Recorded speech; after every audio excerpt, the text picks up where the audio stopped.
Right. Okay, there we go. Looks like we're live. Evening, everyone.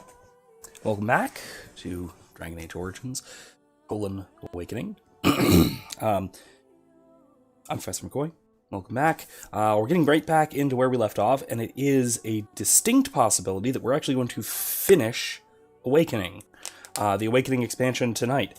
However, you know how we do on this channel for these streams. There's a very good chance we will get wildly sidetracked, and we will wind up finishing next week. And that's fine. No big deal. If that does wind up being the case, then that'll mean finish up next week and then move on to Witch Hunt.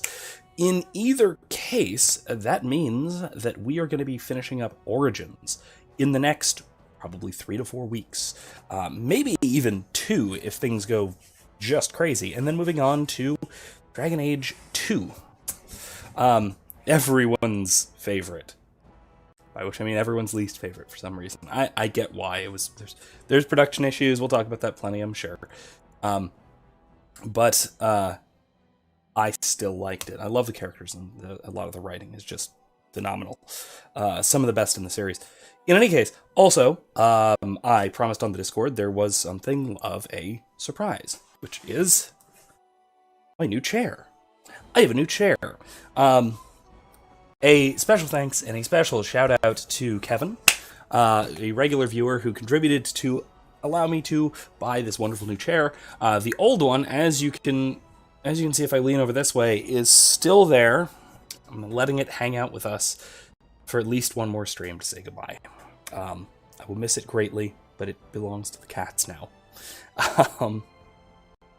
They've always loved climbing on the thing anyway, so I figure rather than throw it away, at least let them do that, right? In any case, you will see me shifting around quite a bit in this thing because I am not used to having anything resembling lumbar support. So this is new and different for me, so bear with me if I shift around a bunch. The good news is this chair squeaks remarkably less than the old one back here. So I will be shifting around a lot, but you won't have to deal with the constant squeaking and creaking so much. Maybe a little. Again, I'm still getting used to what this chair does and what it's for, and has the little lumbar support pillow thing that I'm probably going to be adjusting every few seconds because I just got this yesterday and I'm not used to it at all. Anyway, so far so good. I greatly like it. It forces me to sit up a little straighter unless I do this, which I can do, but you don't want to stare at me like this at all. And I don't really need you to stare at me like this. That's just very strange. Anyway, nice and relaxing though. I was watching TV with last night like that. Anyway, back into it. Let's jump back in. When I see Kevin in here, I'll give him another shout out for thanks. Fantastic. I started a little early tonight, I realize, but it should be okay.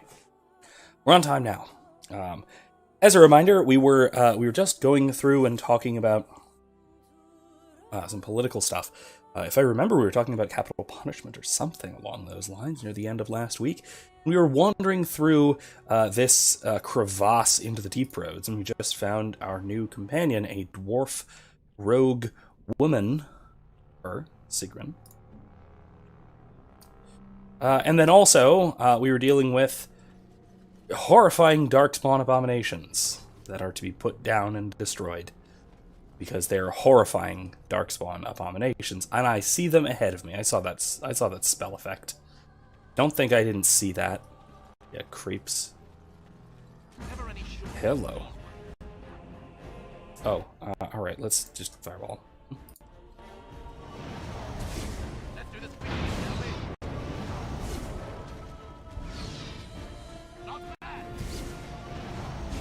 That it?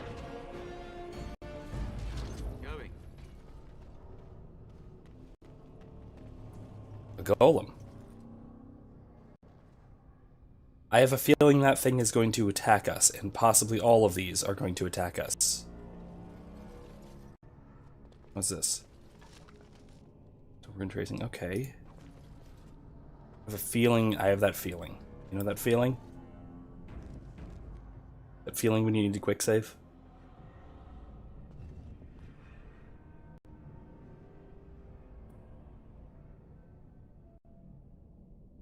I apologize, I am also a little sniffly from, I believe, allergies. It's been like this since last time I mowed the lawn. In a madhouse.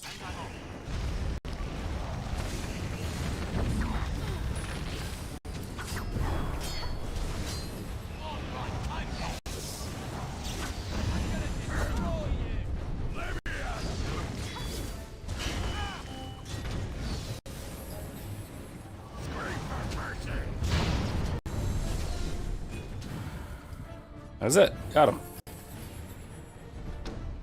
What's this do? Where's active ability? Okay. Oh. Oh, that's an active. Okay, I didn't realize that was an active. I thought that was another passive. Cool then. Alright.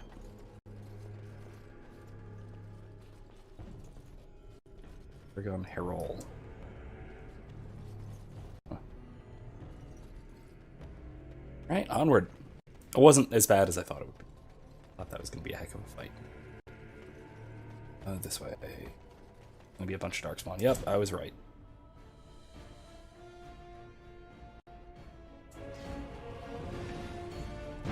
Oh, they're already fighting each other. That's strange.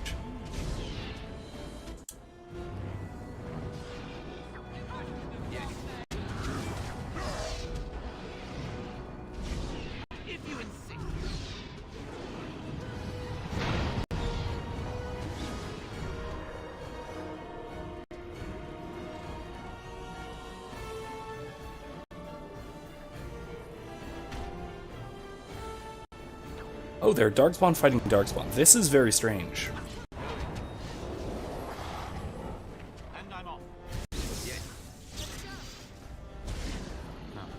I believe this has something to do with, we've met the architect, who's in the thumbnail today. Oh, Kylie's tired. I did not hear about that. Well, if you're seeing this, now or later, Kylie, get some rest. Feel free to come back whenever. You are in our thoughts anyway. And hello, Kevin. And thank you. As I mentioned moments ago, this came in. Thank you very much for it, for helping me to get this thing. I'm enjoying it greatly so far. It is a big change. I was saying earlier that I'm not used to having anything even remotely resembling lumbar support. So I'm not sure what to do with the whole lumbar pillow thing. I mean, don't get me wrong, it's great. It's just confusing. I feel like I need to shift around all the time.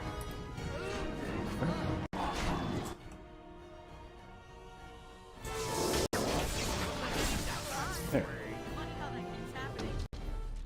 Alright. It is already far better for my back because I don't have this, like, valley of black hole underneath my lower back as I did in the old wonderful but not quite so ergonomic chair. Certainly not so ergonomic anymore.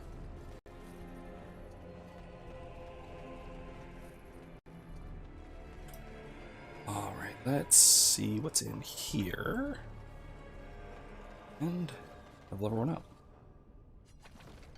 So where we left off, there was the architect, which was the Darkspawn, the strange talking Darkspawn that we saw last time. Should we do Shapeshifter? Yeah, let's do Shapeshifter, huh? So he can turn into a spooter.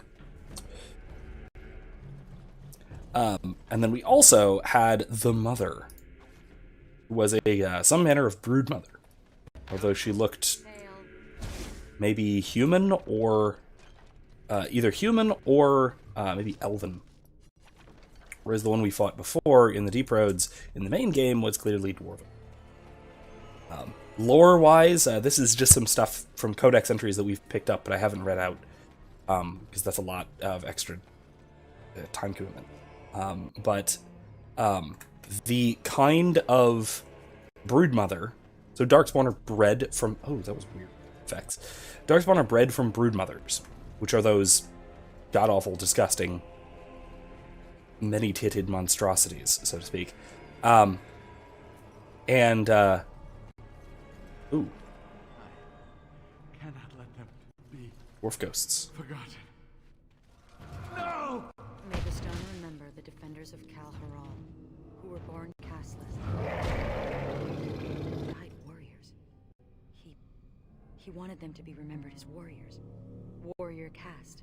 And look, he carved their names in this tablet. All of them. We can't just leave this here.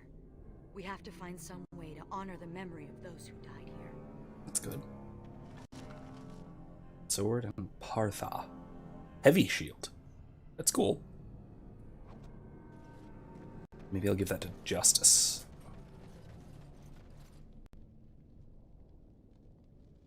Excuse me.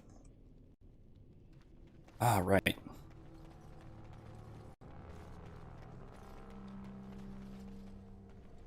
So, Darkspawn come from these horrifying monstrosities known as broodmothers, which are themselves twisted and mutated normal creatures or people of the various races. Whether, humans, elves, dwarves, presumably Kunari, which I think Kunari are supposed to be the source of ogres, if I'm not mistaken. Let's do that.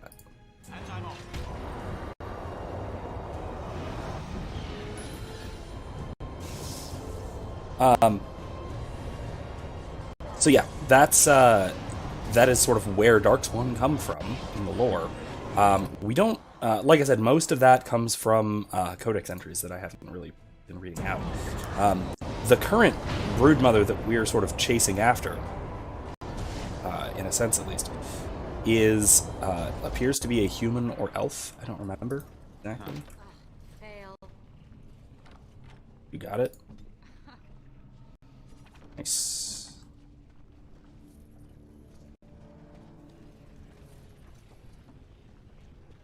And I'm off.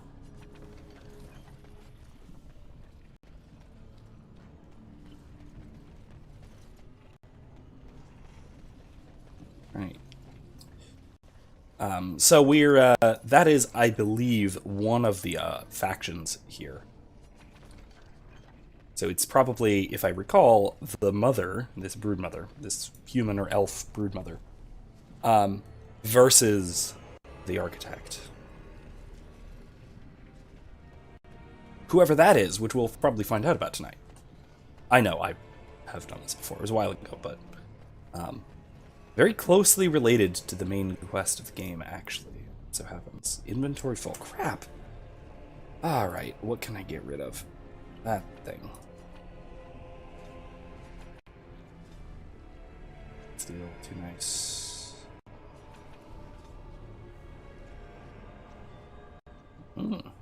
Ooh. That's actually pretty good.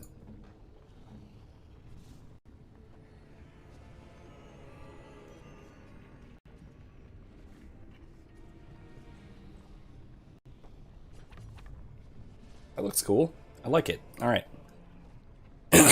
Alright, let's see. Kill that.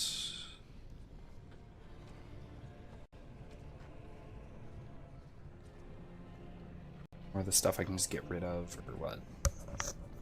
Use.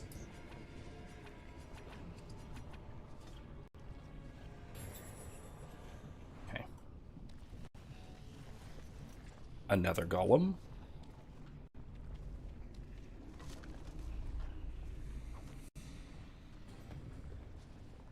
Yes. Bucket.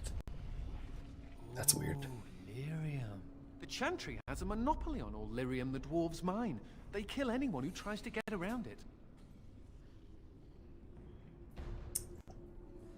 Don't the dwarves object? The smugglers do, I'll bet. Huh. I used to be a good little Andrastian. I said my prayers, repented my sins, all of it. What's the alternative? Life as a hedge mage, brewing love potions for villagers and hoping nobody notices. It could have been worse. I could have been made tranquil, haggling over the price of a wand. Or I could be with the Canary. I hear they leash their mages. Or I could be dead. Dead's bad. Yeah, they we'll find out more about this in Dragon Age 2. We get a lot more lore about the Kunari. I'm excited to see. They leash their mages very literally, and go beyond. They basically cage them. They're seen as very dangerous weapons of war, basically, not as people. Then again, the Kunari don't see really any of their people as people, but that's also something we'll get into in the next game. Callie, if you are here, I got your text. That is very, very cool. Very cool. Hopefully you don't mind me sharing about that. It is BioWare related. Her boyfriend, who we heard about last week, congratulations again, by the way, seems like a cool guy, especially because apparently he got the Commander Shepard N7 helmet with from Mass Effect Legendary Edition, which is just very cool. Instead, you're a Grey Warden, Anders. Right. It's much better. To the Darkspawn. It's much better. A related question. What do Grey Wardens do when there aren't Darkspawn running amok? I mean, are there parties? Do we travel the world? Take over small kingdoms?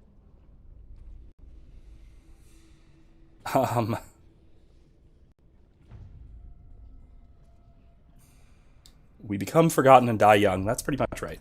Really? They let us do all that? Ooh. Me, I intend to take up knitting. I'll send a scarf to the Templar commander every Saturnalia. Provided I don't end up in some ogre's belly, chewed up into tiny mage pieces. But I'm an optimist. Oh my gosh. Well, you do something a little different than that soon. Don't worry. You have a much grander fate in store, Anders. Hard to say. We'll see what that is, though. Kevin says, I'm installing an expansion for Dying Light currently. I need more places to explore. Which one is Dying Light? That sounds familiar. Is that the night by night survival, like the survival game where it's you build structures and then each night, is it hordes of zombies or something? I forget if I might be thinking of something else. Either way, I haven't played it. So, oh Jesus, what? Whoa. Whoa.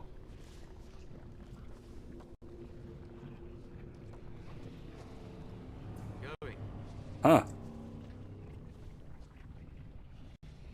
Excuse me again. Let's see about Ogren. Maybe he can wear some of that stuff. Use some of that stuff. Is that yeah, that's one-handed. That might be good. Ooh, that might be real good. Critical backstab damage. What the heck is that about? I'm gonna keep his I'm gonna keep the Darkspawn Ravager for him. Here's of Herald's defense. Yeah, that's just better. Breastplate of Herald's defense. Really good. But also doesn't have the runes equipped. Might be better to keep the one with the runes equipped for now. Yeah. Yeah, probably. Alright. Onward we go. Okay. Yes.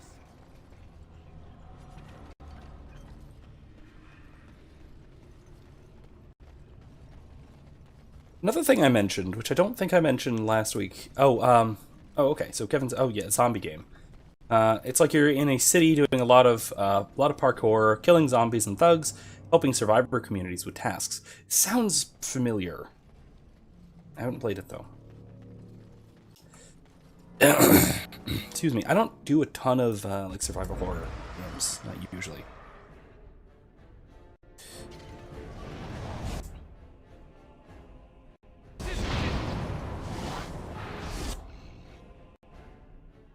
Thought I'd do that.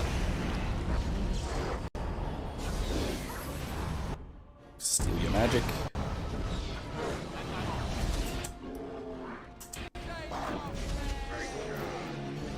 Yes. All right. All right. The person in a cage over there. It's strange. Settling. Stephen. The Maker. It's a relief to see someone who isn't one of those monsters. Please, For the love of all that's good, let me out. I couldn't stand another minute with these creatures. Go right. Yes, I haven't been injured or infected with the Darkspawn corruption. I swear. Why haven't they killed you then?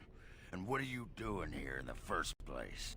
Oh, I overheard Colbert talking about the chasm, and I thought I'd sneak in past the Darkspawn to see if there was any treasure. Jesus, he's got the balls. I found something in this place before the Darkspawn caught me.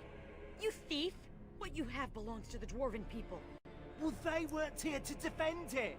It's not stealing if they've abandoned it. You can have it if you let me out.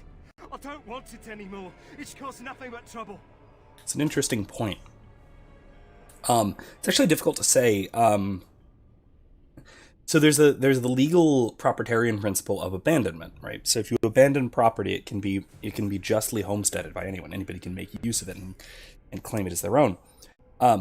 However, especially in circumstances like this, it becomes very unclear sometimes what are the particular requirements for abandonment. Like, do you need to officially and legally and publicly renounce claim to the title of something? That seems excessive. Do you just have to have to just not interact with it for some duration? What duration? Why is that decided? And this is why a lot of common law around the subject is very, very situational.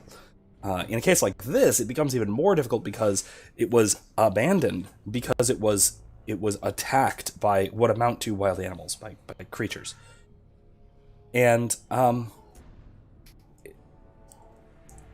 it's that whole another point that I mean, a lot of people make jokes about this, but it's a fair concern. Where is the line between archaeology and grave robbing? The line can be a little fuzzy sometimes. So,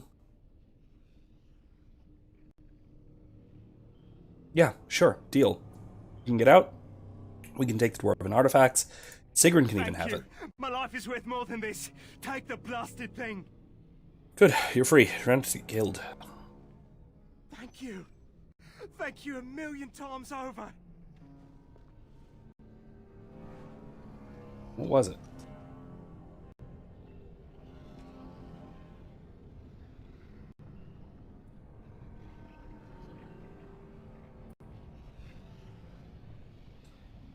Oh, was it that? Was it the golem control rod? If so, that's pretty cool and handy.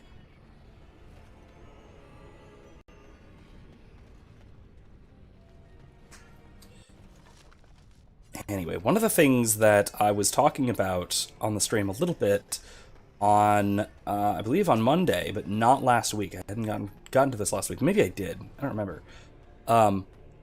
But I was talking about how I've been recently, mostly because of a meme, I've been absolutely falling in love with the soundtrack to Far Cry 5, which I've never played. Oh god, that's horrifying. Oh, it's more horrifying. It's so much more horrifying. I can't describe how much I hate that. What? It resisted.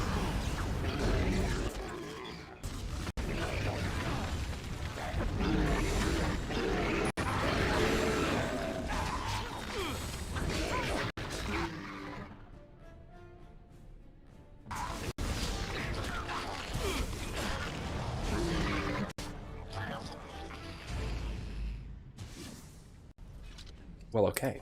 It's terrible. I hate it so much.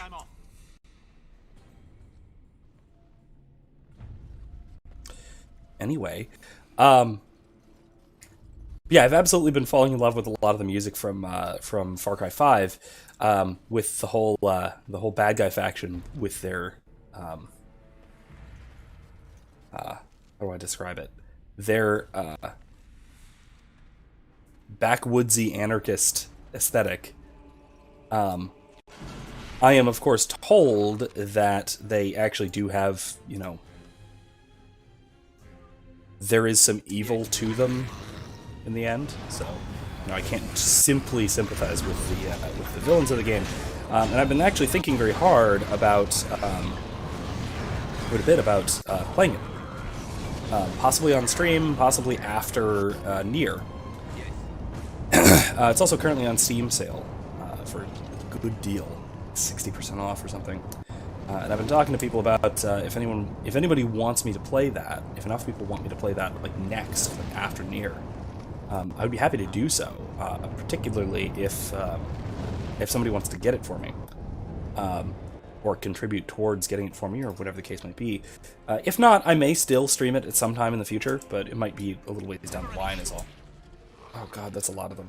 It's awful. I don't like it. I hate these things.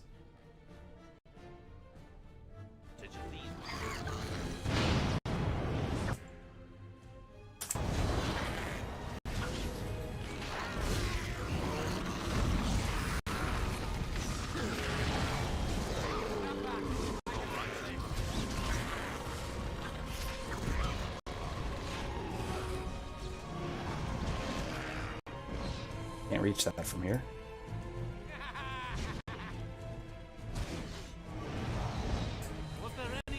Come on.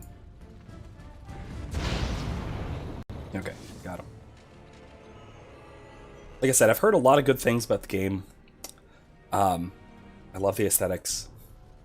I've never played any of the Far Cry games.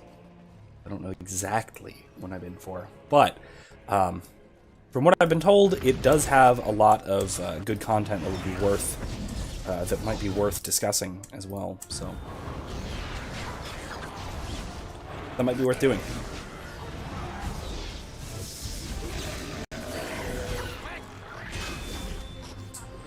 So yeah, feel free to let me know if you would be interested in me doing that, especially within the next, I don't know, month or so. And if so, feel free to, I mean, you can always just get it for me directly on Steam. That'll save everybody a little money otherwise. Otherwise, if you just want to contribute partially, feel free to do that as well. I would greatly appreciate that sort of thing. Otherwise, like I said, I'll probably hold off on it if there's not enough interest directly. Then, like I said, I'll probably... otherwise, then I hit KOTOR. It's the Old Republic. Might be next on the list. Or maybe just skip to KOTOR 2. I'm not actually sure which one.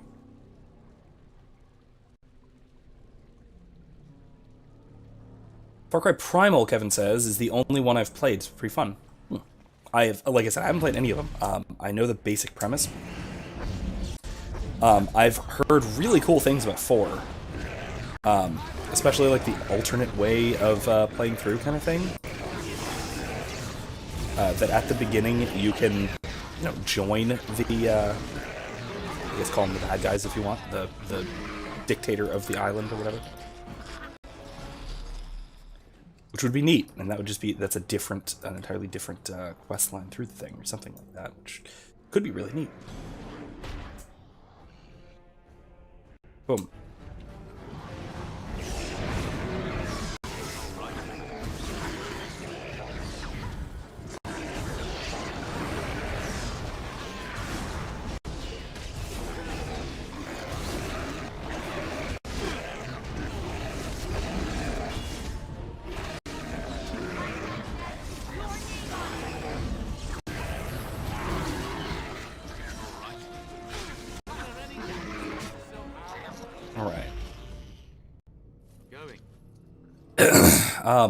On what we were talking about a bit ago, Kevin says, it seems to me that the best case for abandonment in most cases where living people could make a claim is that deeds hold preeminent value towards claims of ownership. Yes, that's generally true. But then there's also the question of something that I will admit that somehow that some of the Marxists actually have almost a point about. Not quite, but something close to a good point about, is absentee ownership. I don't just mean with respect to that, just, rental properties or whatever. I mean ownership of something which is not in use at all. It's not being maintained, it's not being improved, etc. That seems like it would be a decent case for abandonment. Lower reaches or Outwood Hills.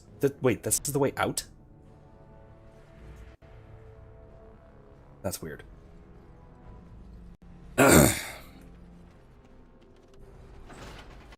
Hey, back at the beginning. Near the beginning.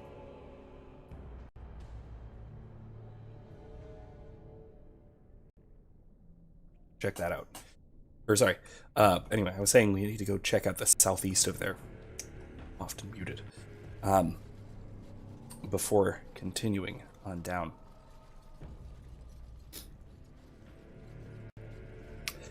But yeah, I will say that as much as I begrudge to say they have a point about anything at all, there are some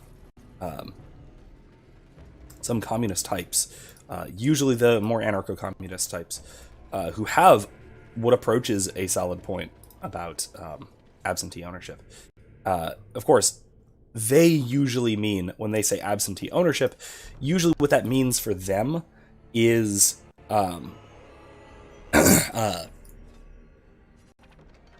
just, excuse me, is where someone owns real property and is not living there, which is just silliness, really. These rune tracings. Yeah, those don't fill up inventory space, so that's fine.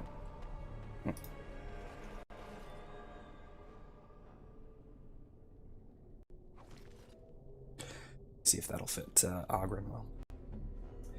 Yeah, it's better. But yeah, I do think that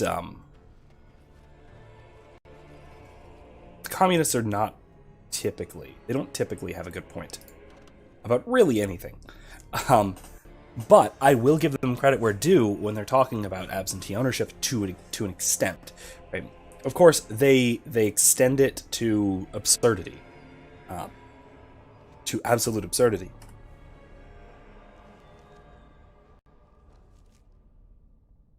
Come on, there we go. Weird. Knockbacks. No.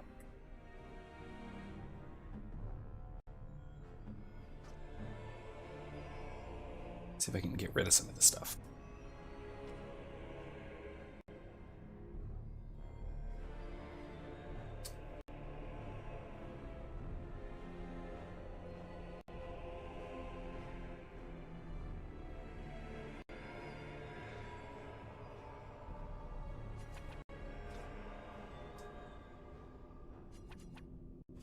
Those. Kevin says, well, it could be argued that the owners of unused land could see it as a preserve of some kind. And that's another very good point as well, right? I am one, for example. I, as part of a kind of gimmicky, but really cool conservation project. I'm just going to get rid of these. These are dumb. As a friend of mine got me for a wedding present a square foot of land in Scotland on an historical estate, the Glencoe estate. This is for a couple of purposes. One, it is because it's a land on an historical estate, I am legally entitled to be called Lord, which is cool. That's the gimmicky part. The real useful part is that land on historical estates in the UK is not susceptible to eminent domain. So what this means effectively, right, is that the land that I own, this little square foot, is one of a patchwork of thousands, if not millions, of little square feet of land on this massive estate, which is effectively a nature preserve, right? And so how this works, in effect, is that don't need those, I guess. How this works in effect is that it makes it impossible for anyone who wants to develop the land to do so in a very private property sort of way.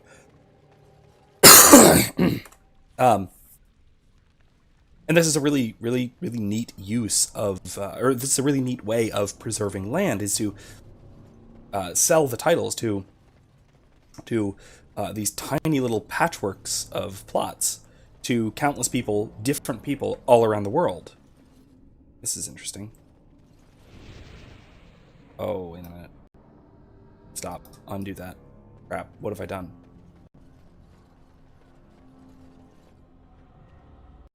Oh, what is this puzzle?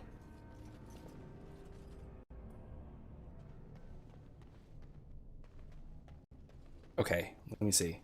This is a puzzle, so I gotta think about this.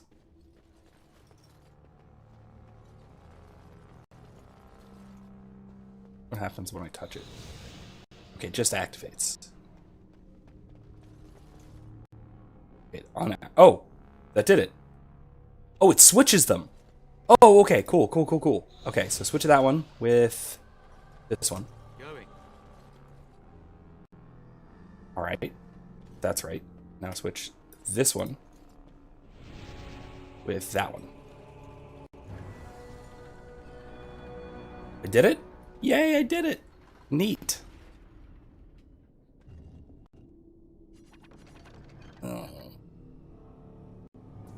I need to get rid of some other stuff.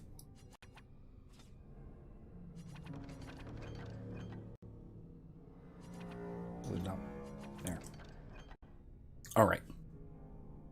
Kevin says, honestly, with most commies, the property would be better maintained by natural forces than a group of hippies slouching around in their stickiness. I can't disagree. I think you're probably right about that. However, if we're not dirty, sticky communists, then we probably ought to respect their property rights, even if they don't respect their own property, if that makes sense. Let's go with true.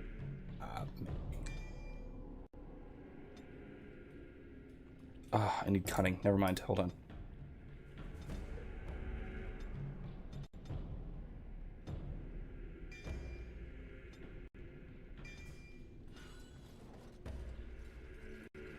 She's not a great rogue. I'm sorry, she's not.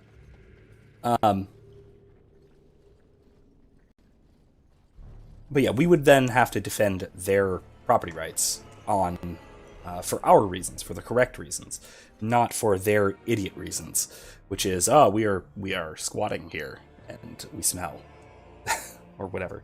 I mean, that's not fair. That's not really fair. But all right. So what this means is we can go back to there after we go and sell a bunch of this stuff. Free up inventory space, I suppose.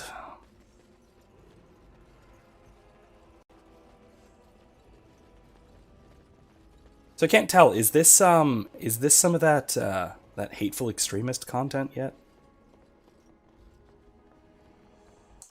I assume that a lot of people have been getting these notifications on Facebook. Those of you who are on Facebook.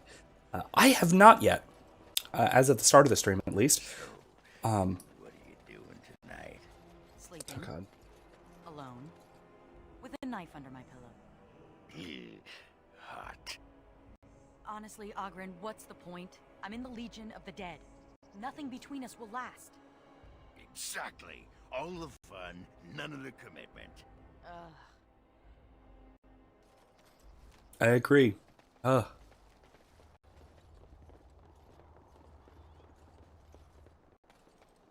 Sometimes I really like Ogren. Other times a little less so. What can I say? All right. Let's go back to Vigil's Keep. for the moment. Oh, not the city. Whatever, we can still sell stuff in the city, that's fine. We can't store stuff, though, darn it.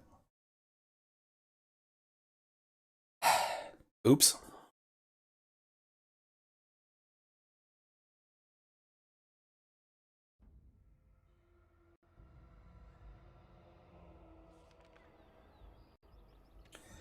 Let me look up a gift guide to see if any of this stuff I have I can give to Sigrun. Oh, hey. You're back, eh? What's it like out there? Darkspawn crawling all over? Show them the lucky deerfoot. Thank the Maker. Mika's been afraid to move from this spot since he lost a stupid thing. Sorry, couldn't go without Lucky Deerfoot. Thanks for finding it. And now we're getting away before the Darkspawn arrive. Good luck to you. Okay, good. Good. Alright. Now, let's go sell a bunch of stuff. Give our gifts. Mostly to Sigrun.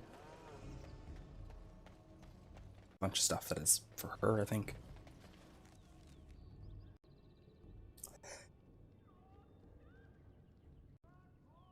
Excuse me again. Like I said, I've been very sniffly and let's see, from various allergies and things.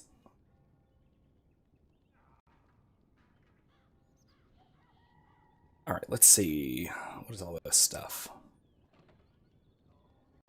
This all was junk to sell. All this. These...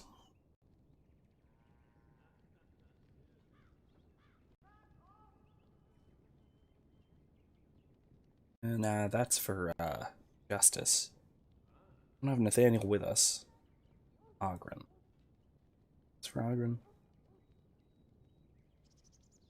I don't think so. None of it's strong drink. No. Sigrun. Alright, Sigrun. Warrior's Heart.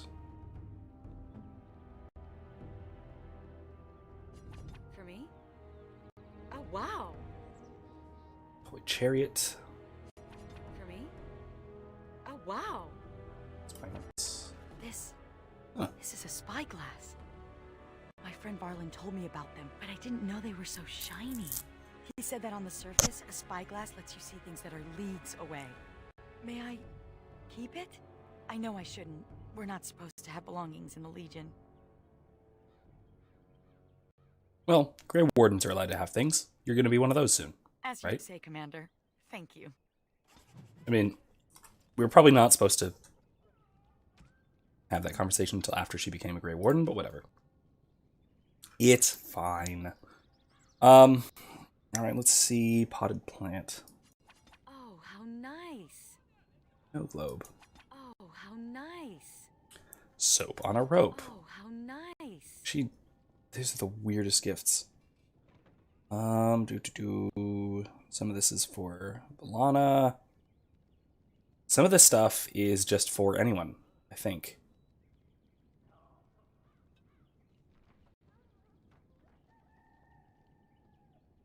Okay.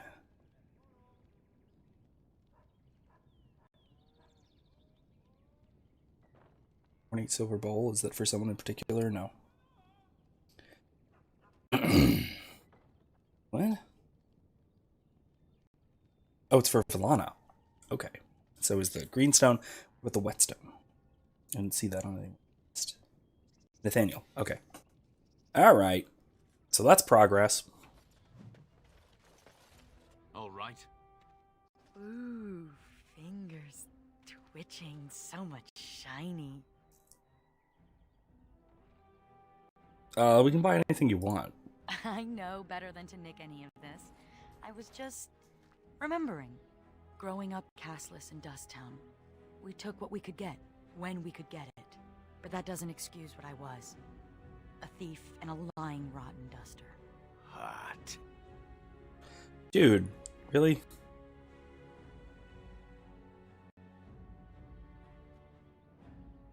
Shush, the adults are talking. Oh, right. I'll be over there. Let's move along before the temptation becomes too great. I've only so much self-control. Alright, well, let's sell some things then, huh? That. Ooh. That.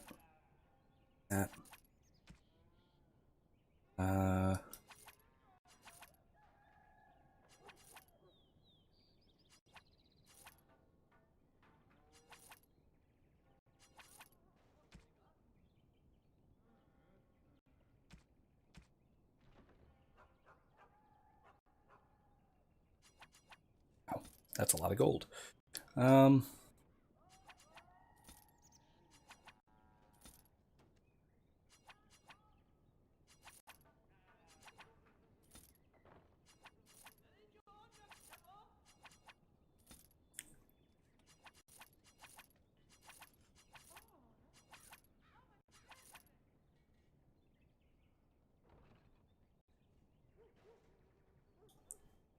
Who is that for?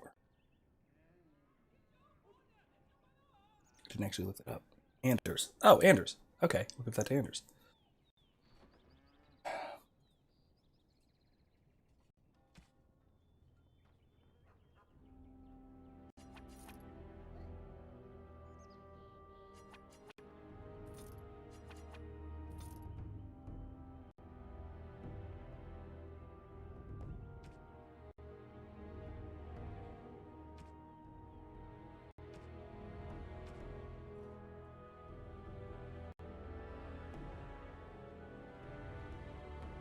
Alright.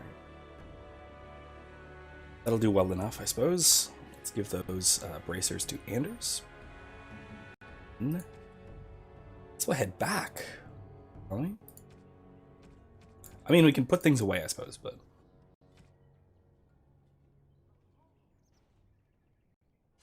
You shouldn't have. Alright.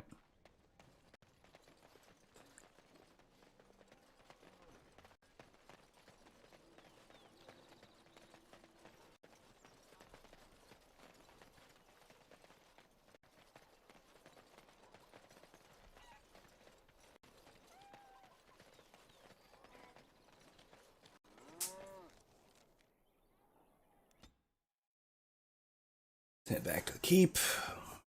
Give some things away. More gifts out. The rest if we can. I think we can. Now we have the full party. Should be good.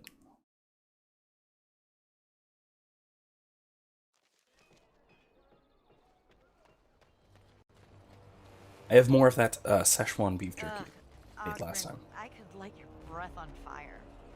That's not the only thing you could light on fire, saucy lady. Pardon? Do you ever stop drinking? Oh, don't you worry about that. It enhances the Ogren experience. What's that even mean? I'm like a cherry soaked in brandy, plump, juicy, and full of intoxicating flavor. Ugh. I agree. Oh, Disgusted you're noise. back to visit old Dworkin? You're in luck, I found some lyrium sand. Splendid. Truly splendid.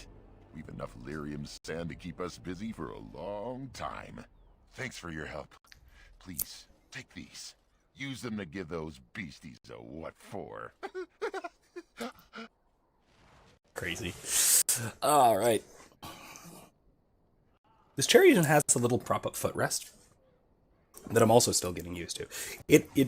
It's not perfect under this desk because my desk has one of those front panels. So I can't extend my feet all the way out, which is disappointing. You need anything? Kevin says I was getting pretty annoyed with the Facebook pop-up today. I finally just reported it to them and said, "Stop harassing me, lol." I hope that works. Oh, this will help a great deal. I wonder if you could ad block it. Very high quality. Amaranthine abounds with mineral wealth. Master Wade has more than he needs to equip all of your men suitably. Thank you so much Wonderful. for finding all this dreary metal. Haran, you must be happy. Ecstatic. Now, no more time to waste. God, these two. Yeah, a lot of the more standard fact check things I was able to just kill with my ad blocker. If you've got standard ad block plus or whatever, you should be able to select the element, like right click and then just go block this ad and then drag the little slider until just the thing that you don't want disappears. I actually, if that is a challenge for anybody, do let me know. I do think that would be worth. I think that would be worth. Wow, that looks spectacular. Maybe worth doing a. Excuse me, doing a some kind of a like video tutorial. How to fix that. He needs that very badly.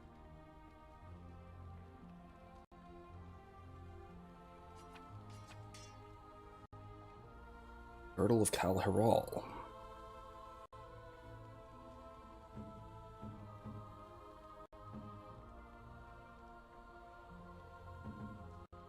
Yeah. One for the ditch. Jesus. Actually, you know what? No, he can keep his Constitution one. He needs that desperately. Defense.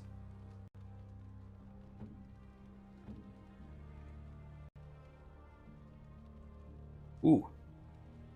Oh, that's better. That's just better. Purely better. I can sell that.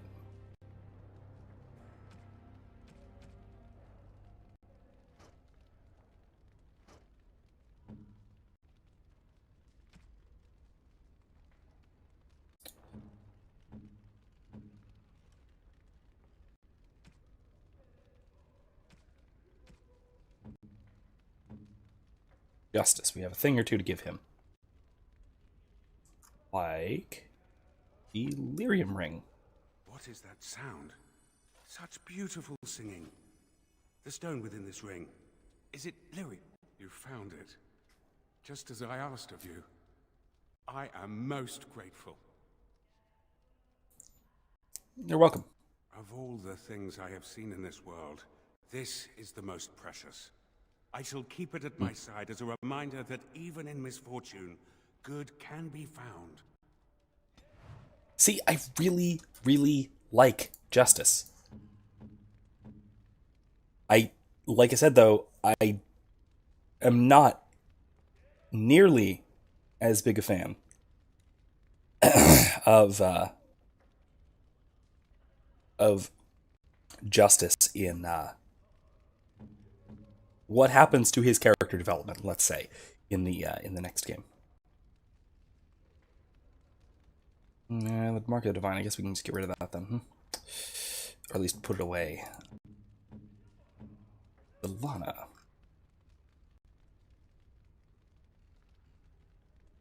Greenstone. Thank you.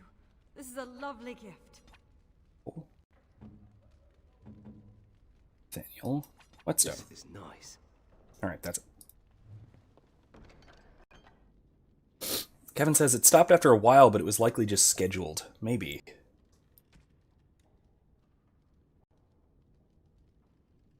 Oh, right.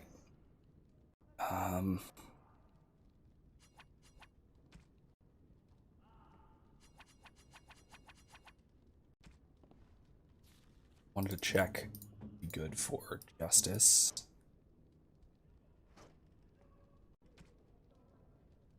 Kalak. That might be much better.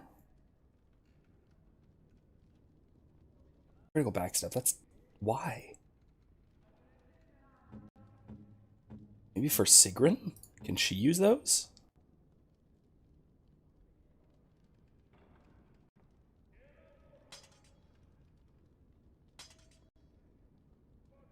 That might work.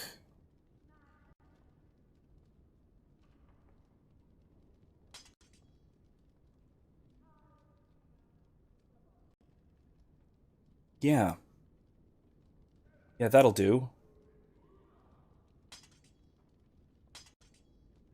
Yeah, alright.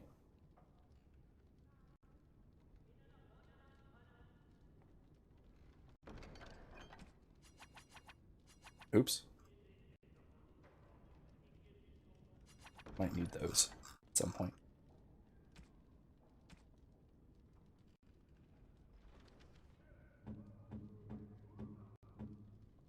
What about Partha?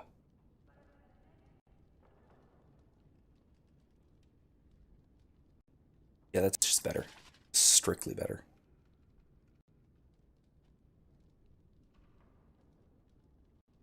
Yeah. Like I said, I just haven't even gotten any of the weird hey, you make too many friends with extremists warnings. I guess my friends list isn't interesting enough, which is weird because it's huge. Certainly. It's both huge and full of extremists. Speak. May I be of service? And of course, religious extremist is a compliment. You rootless urban parasite. All right, so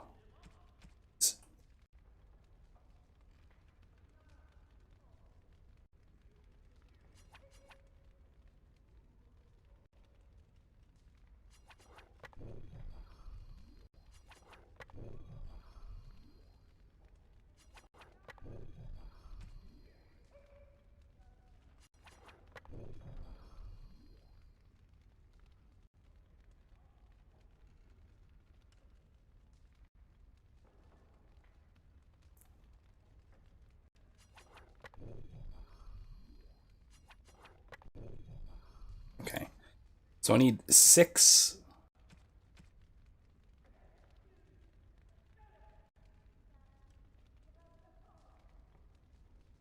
May I be of service?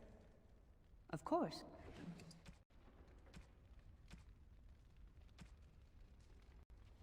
Armor May I be of runes. service? Certainly.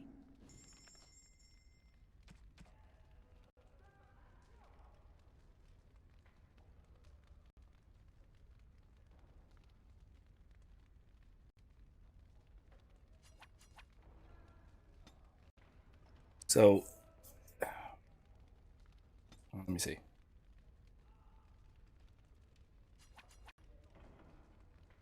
One of those for Ogren.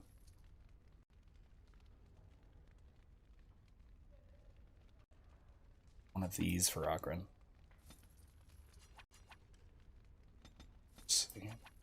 Okay, work. May I be of service? Of course.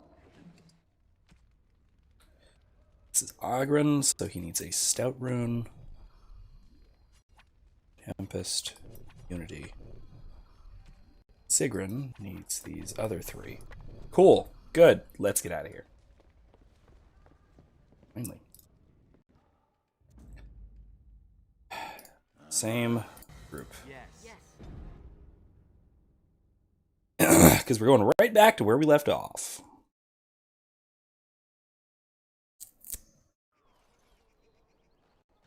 All right. Is there some great ceremony when someone joins the Legion of the Dead? It's called a funeral.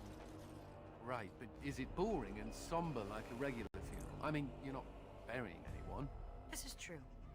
Dwarven funerals involve a great deal of ale and singing. Then there's an orgy. What? You're kidding! Of course I'm kidding. Well, you never know. You really never know. Anyway. There we go. It's that lumbar pillow.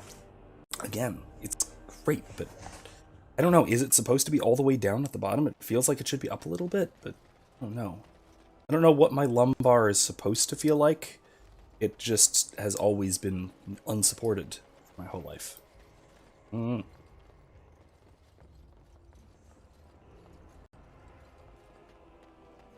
Anyway. So you never told me what the ceremony was like. It begins with chanting and toasts. Then we bid our families farewell. Then wailing and tears. That does sound like a funeral. How depressing. We're not the Legion of jaunty pub songs. I think how much easier recruitment would be if you were. I mean, it's a lot like the Grey Wardens, really. The Dwarven Legion of the Dead has a lot in common with the Grey Wardens.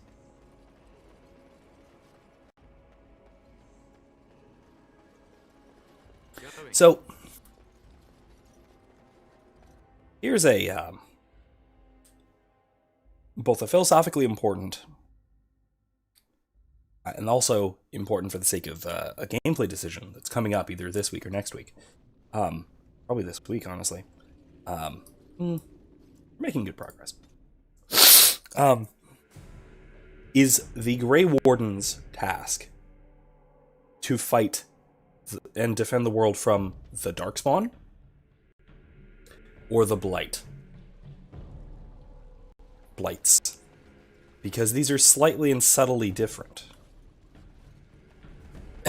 Like if the Grey Wardens had a chance to wipe out the Darkspawn or eliminate the threat of the Darkspawn entirely, would they do it?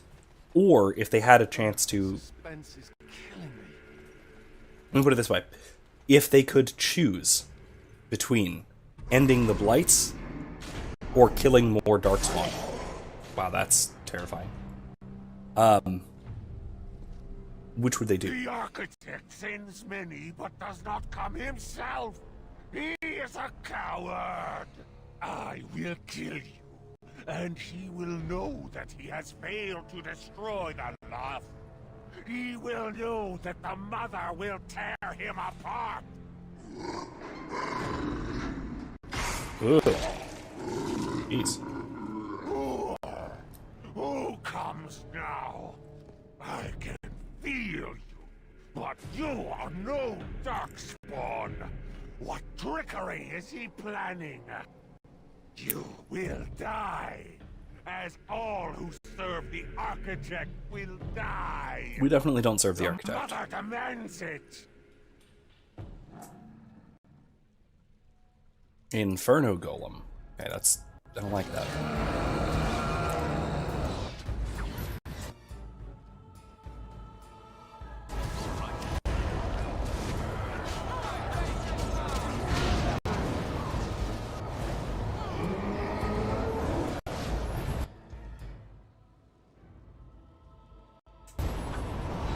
Steal your magic.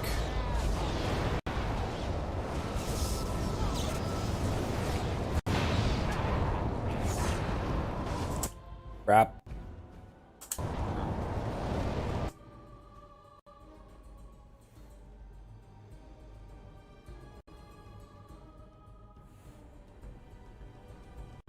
Where did they die? Crap. Let's do that.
Darn it, out of range.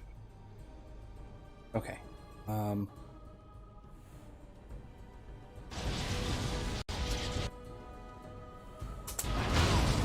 Crap.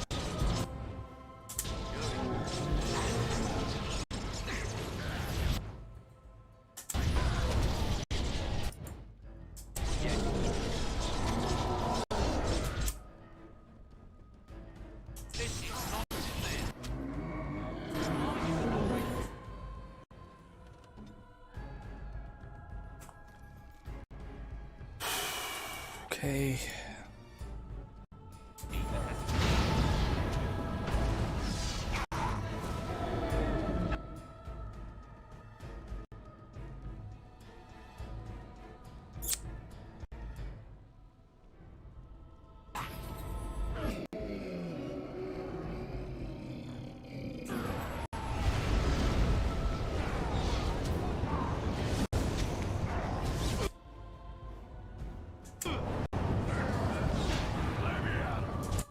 Darn it.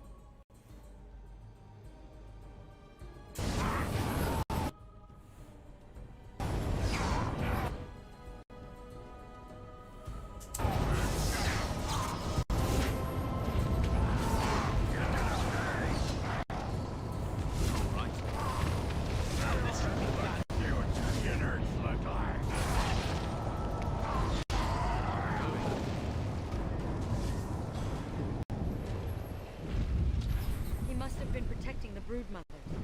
Now we just have to put an end to them and whatever these Darkspawn were planning. Whew. Okay. Staff of the Lost. That's actually really, really good.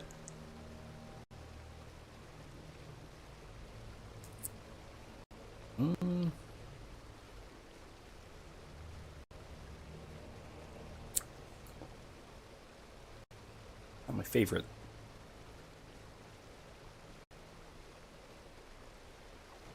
It's nice. I'm probably not going to use it. Maybe for Valana. Alright. Where did we come from and where are we going? Came from that way, so we're going this way. Easy peasy. Miss anything? Oh.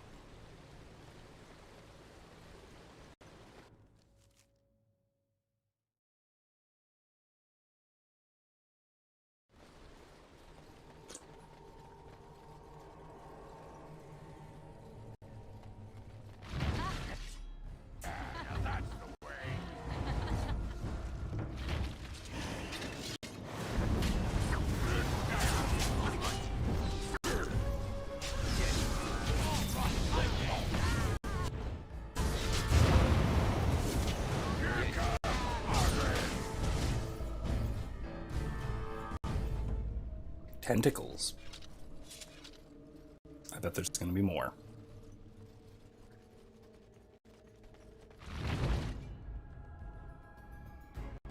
All right.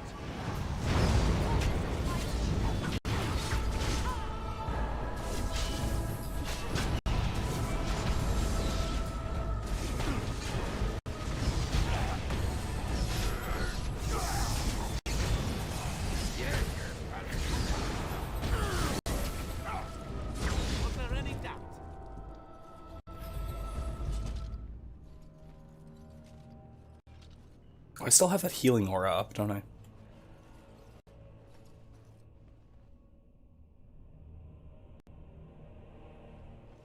Those tentacles waving. It's kind of hypnotic, isn't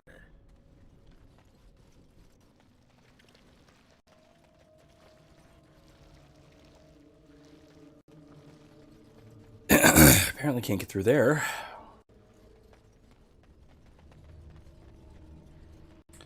Can I get through?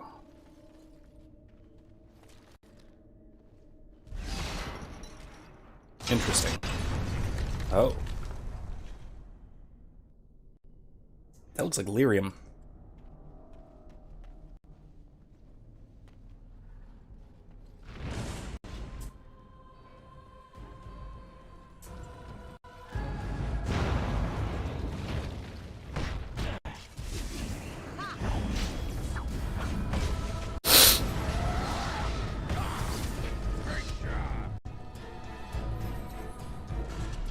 Okay. All right.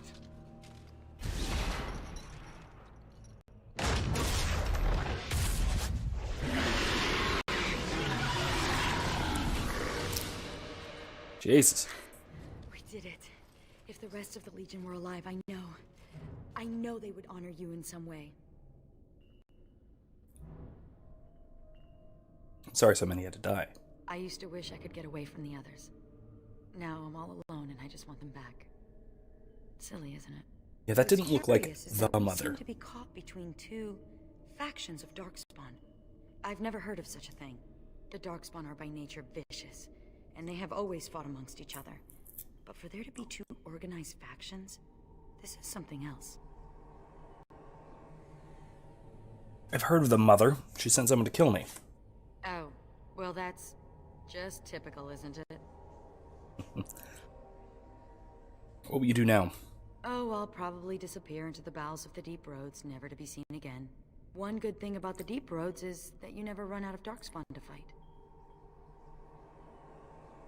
Perhaps you would consider coming with me? Go? With you? But that would go against my vow, and my plan to disappear into the deep, unmourned, and forgotten. I'm looking for Grey Wardens. Join us. Be a Grey Warden? Is that allowed? Can you be both part of the Legion and a Grey Warden? I don't know. You'll still fight Darkspawn and die doing so. And I'd be more effective at killing the Darkspawn, won't I? Ha! How does one say no to this? I'll follow you. You seem an all-right sort, and I'll be better off with you at my back than alone. Awesome. Let's go then. The Darkspawn await. All right.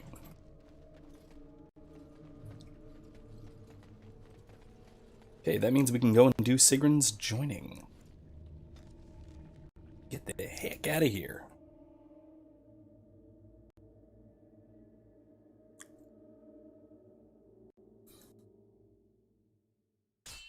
Ooh, cutscene? Or conflict, not sure which. Cal Herol, lost! The lost is lost! Lost. Yeah, but I think that's the mother. Be calm. Calm, yes. Once I was calm. Once Mother listened to the beautiful call, felt it wash over her and inside her, and she was calm. But now there is no calm. The Father took that away, and now he takes away Cal Herol. My poor pets in Cal Herol. The Father knew I would send them against him. The Father feared. Cal Herol is gone, but the Mother still has her tricks. Many, many tricks. But what will the mother do? Do? I will laugh.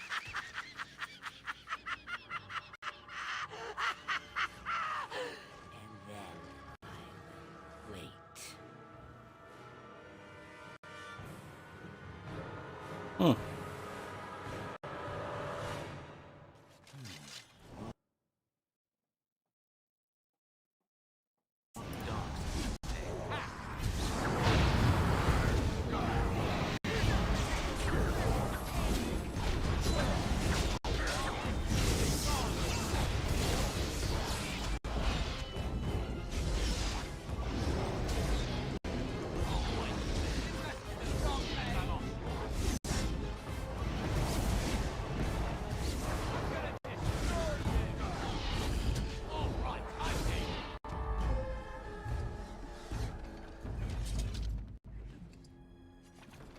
All right.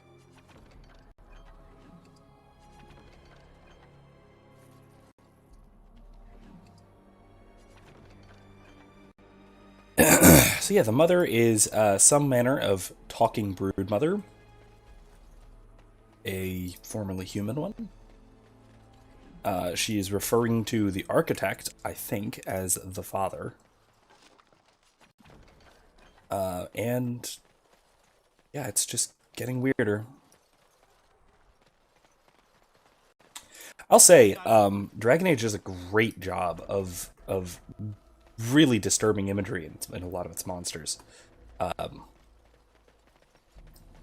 The Darkspawn, with even just with their sort of rotting away sort of aesthetic, are already pretty effectively unsettling. But then you really take it up a notch with things like Broodmothers.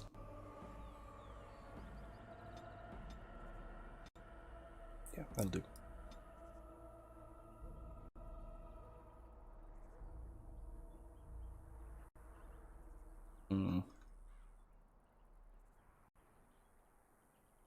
Kind of wanting to avoid actives.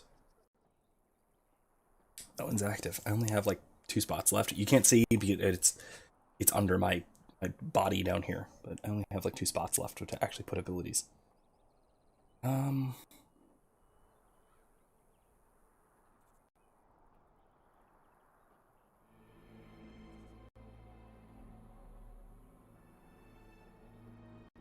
probably never going to use it, but I'll take it so I can get Fade Shroud eventually. Pardon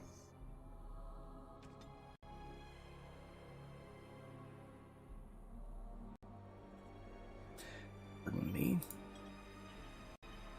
All right, there we go. Probably, yeah, like I said, I'm probably not going to use it too terribly much. Let's turn off my healing aura. That. Huh. Onward. Back to the keep.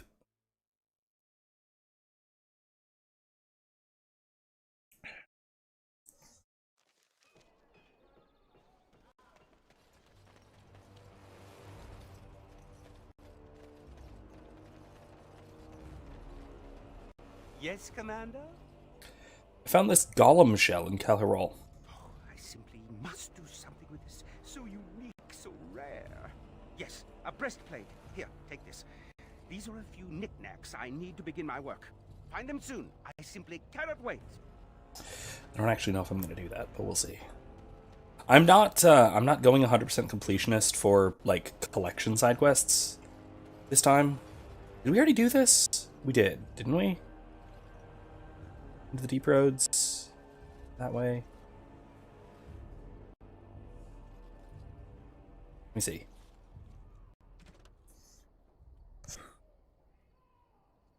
Okay. Need to find that.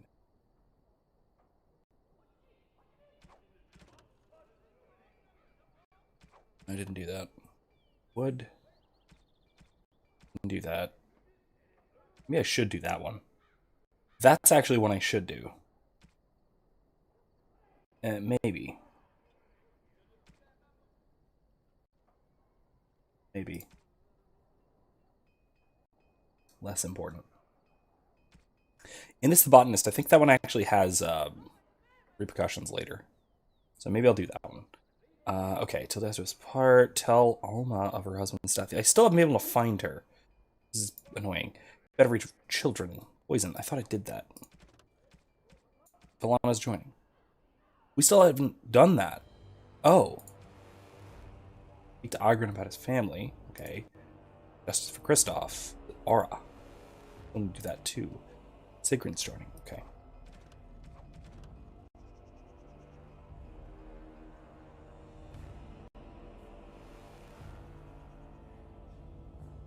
Oh, Forlorn Cave. Okay, we can do that soon, because we're going there next. Darkspawn Beneath the Vigil. Yeah, let's do that, since we have our Darkspawn killing crew. Not the dungeon, we need to go to the basement. Darn it, what did I do? Mistake. Well.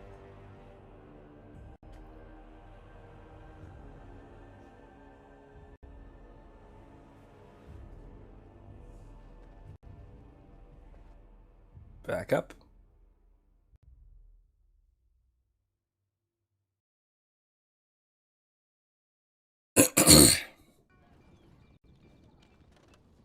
All right. Okay.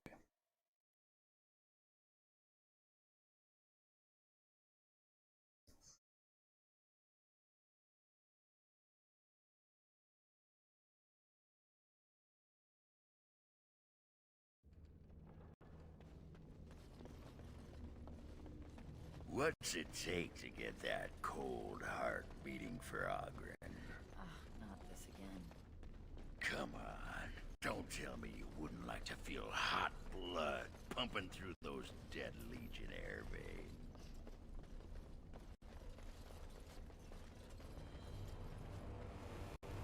Please stop, Ogren. Please. Yes, we get it. There's a female dwarf in your immediate vicinity. Doesn't mean you have to be like this.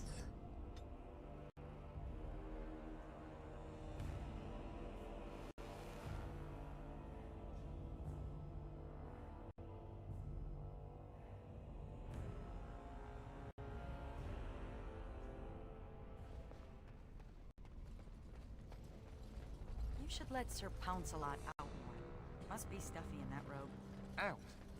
You mean out to play with the Darkspawn? Such a great idea. All right, I see your point.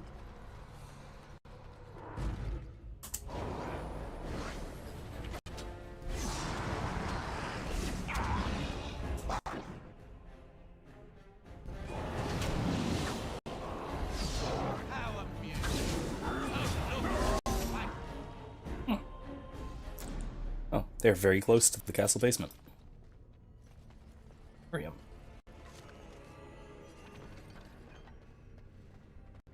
It was right down here the whole time. Yes. Fail. Keith Hackon. That's for that, up in the actual basement proper, the what's it called? That puzzle room thing.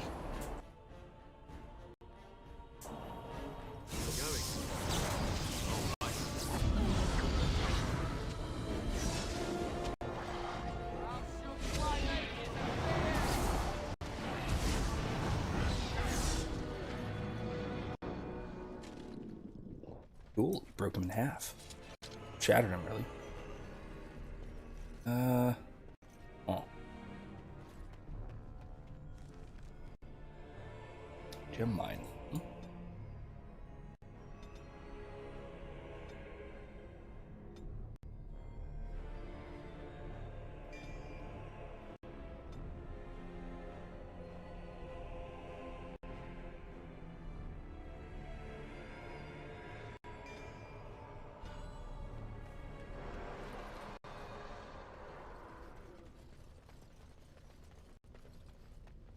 Hmm.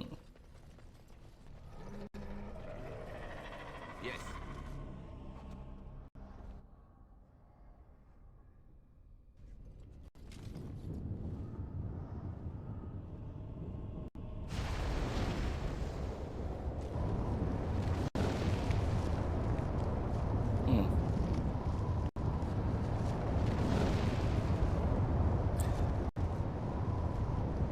I don't like that sound, so I set everything on fire.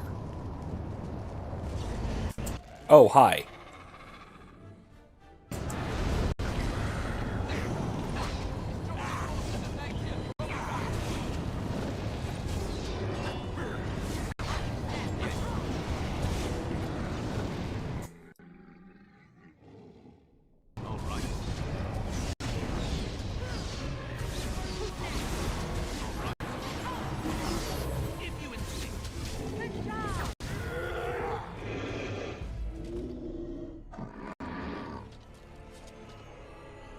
Sounds like an ogre.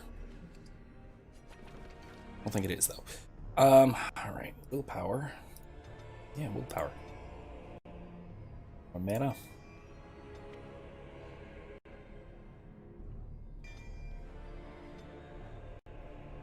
Bear.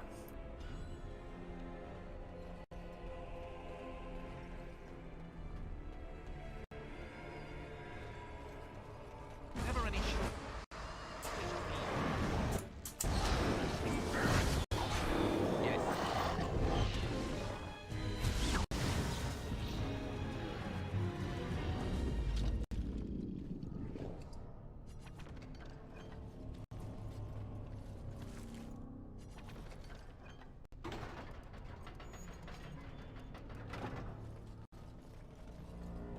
Hmm. I should go the other way.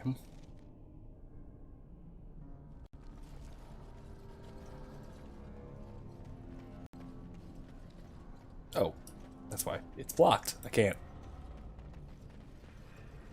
Alright, let's see.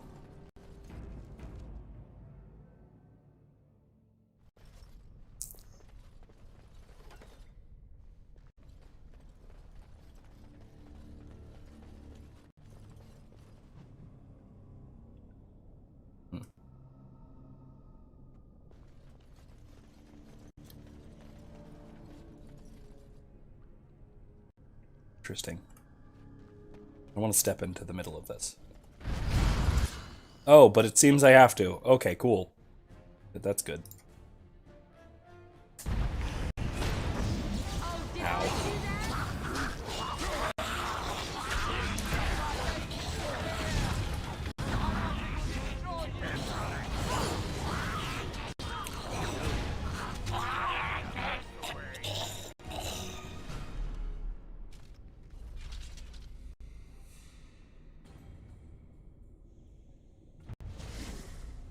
And I'm off.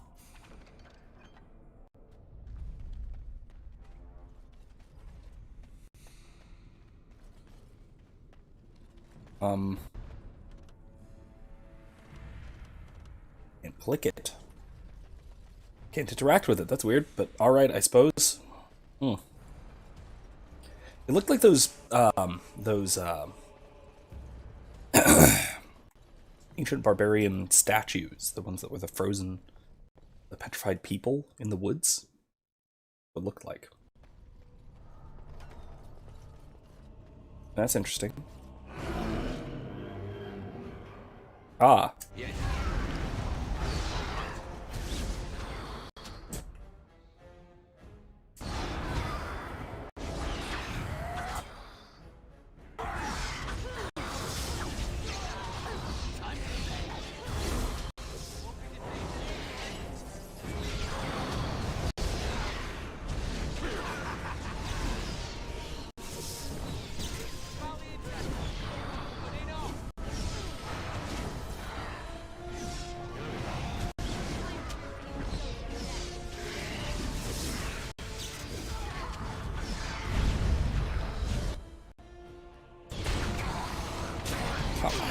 All right.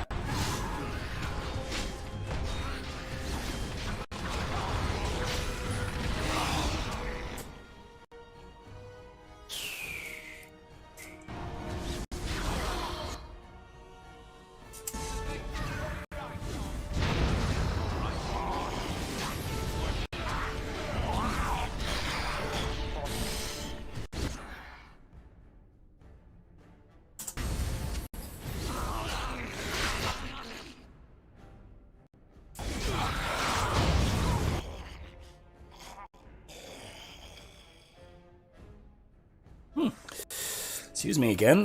Kevin says, okie dokie. Sorry, I was away for a moment. I had to check out the expansion. Already played. Just a huge new map in the countryside. Cool. Cool. I like that. I like that it's actually a different sort of environment rather than just being a, something similar but more of the same sort of thing.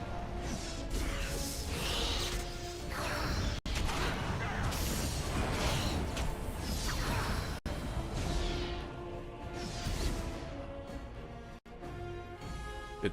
Is that it? We're good? We did it? That's weird. I'm skeptical.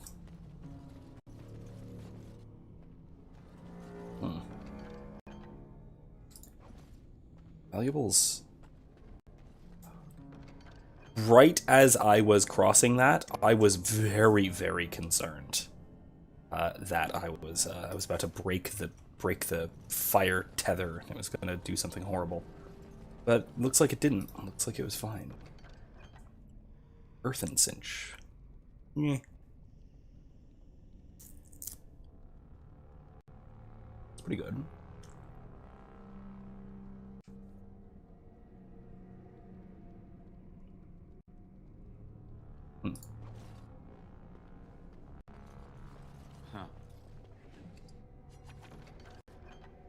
Let me actually see about that polishment of restoration.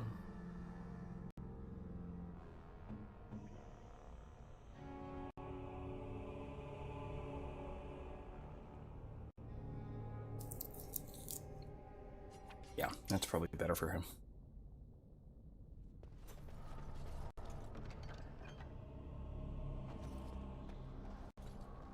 And let's see what this thing is.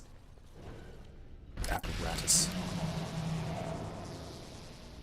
Oh, it attacked it and it ran off. That's very strange. Okay.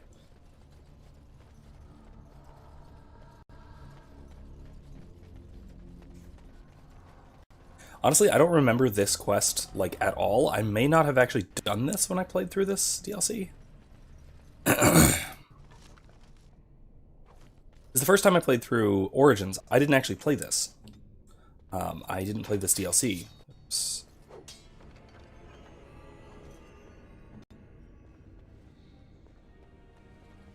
I've only done Awakening once. I don't know if I actually got this far at that time. If I did, I don't... this is looking familiar now, though.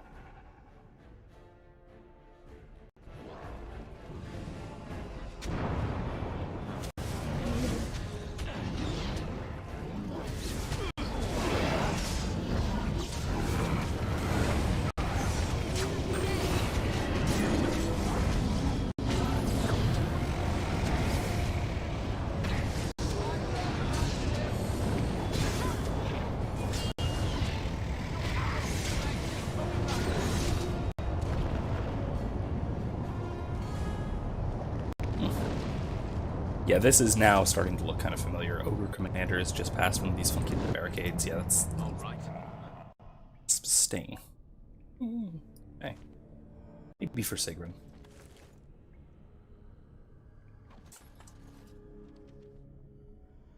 Let's see if that's actually good.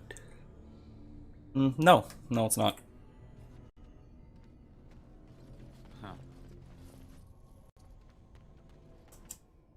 Kevin says, yeah, the city was getting old. That's... Oh, come on.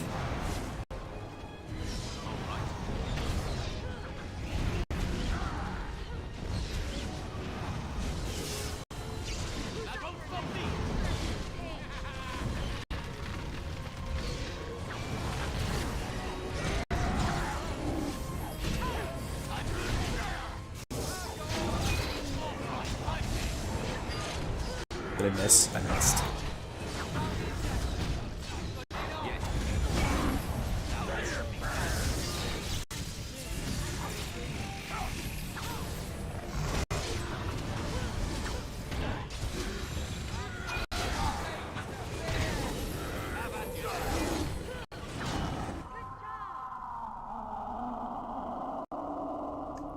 Yeah, that's weird. The ancestors favor us indeed. This is a dwarven barrier door.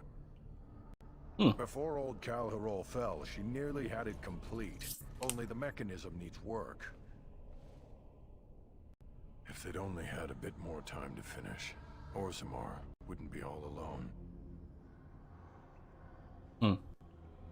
Can you finish what Calharol began?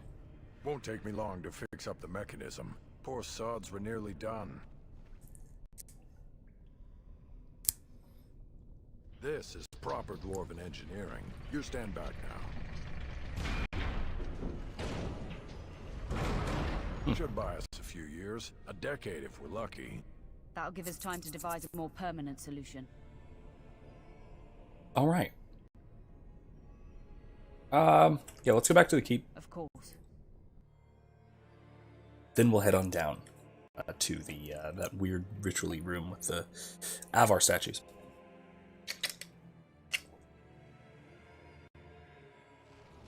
All right. But for that, we'll bring Nathaniel, shall we? Cunning.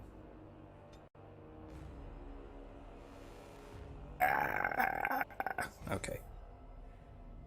Weak points, sure. Yes.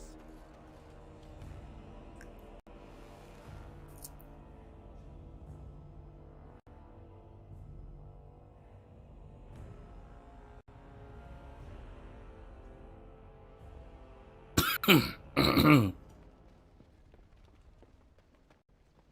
I be of service? Certainly. Sell some stuff. That. I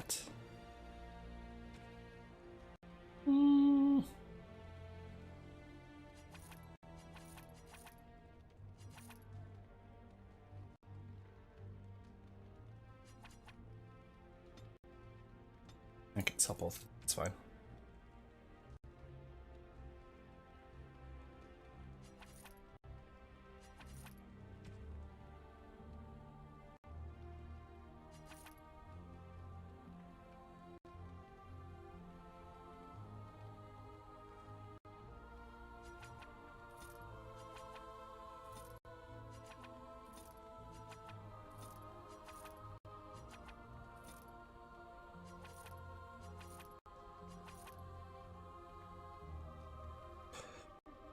Oh, that's a lot of stuff for a lot of money. We have tons of cash. This is silly.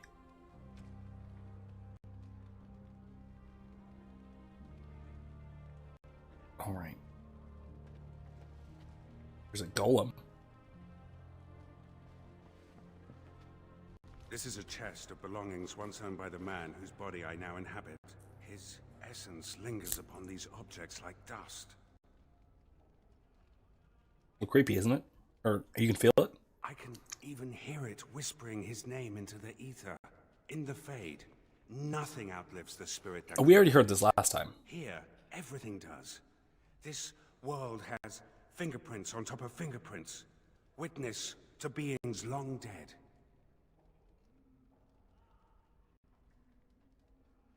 Can you tell anything from these fingerprints?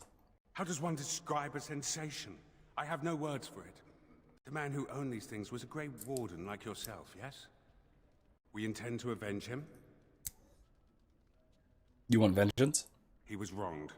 I inhabit his body. I have an obligation. If we can avenge him, we will. Good. These Darkspawn are a cancer within the heart of this world. But there is nothing that can be done just yet, is there? A world so full of beauty that beauty goes overlooked.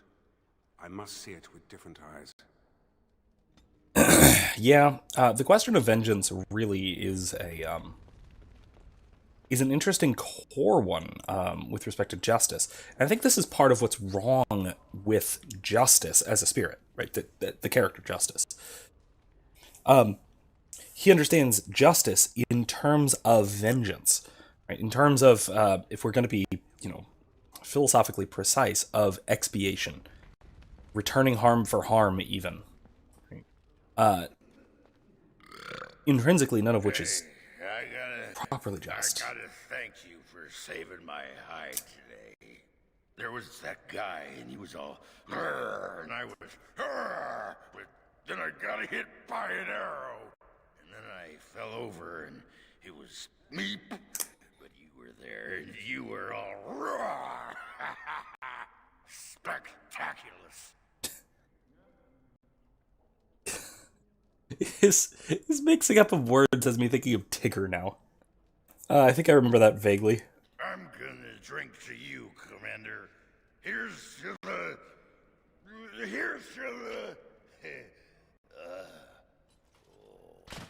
Good night. Sleep well, Ogren. Oh, he's up. Okay. Let's say, sleep well, Ogren. Okay, anyway, let's see.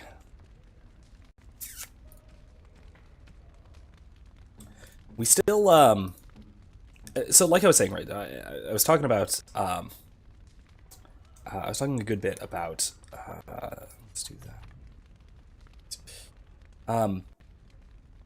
Talking a good bit about the idea of justice, and the idea of justice as expiation, or as, returning harm for harm. Intrinsically speaking, that is, right, there's nothing just necessarily about that. Certainly. In fact, this is there's a core argument in a lot of classical philosophy that you could trace back, I think, at least to Plato or Socrates, take your pick on who you think it was. But it's mostly found in particular in Plato's Republic, in the first book. In the first book of the Republic, I've explained this before, was likely its own separate piece of work. It was probably finished before anything else, long before anything else, and the rest was sort of appended on later. And so, because of that, what this winds up meaning, right, is that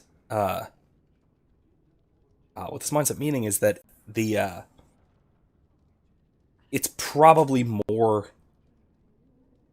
directly linked to Socrates' thoughts rather than Plato's later developments. And so some of the things we find in there are arguments effectively for the idea that harm at all, not just unjustified harm or not just aggressive harm, but harm at all is necessarily wrong, right? And this can include expiation, returning harm for harm, returning evil for evil. And there are arguments there in this book, in this little passage, Republic 334, if I remember correctly. I've done a video on it exclusively because it's a very, very important passage. That, to my mind, pretty definitively proves that expiation is not a proper component of justice. This is a really controversial position. It's one that was largely dismissed or forgotten by a lot of other philosophers, and it's a large part of my own research in ethics and in the foundations for in sort of foundational metaethics. Is this principle that harm at all cannot intrinsically be a part of justice, because it winds up being using justice for the destruction of justice. Justice winds up being self-destructive in this case, because if you harm someone, what you're doing is making them less capable of justice, at least insofar as you harm a human being qua human being. Let's see about Commander, our many other of the Grey lords Wardens here. have gathered. The Darkspawn have fielded armies, and the nobles want to know how you will protect them. Shall I assemble them, or do you need more time to strategize?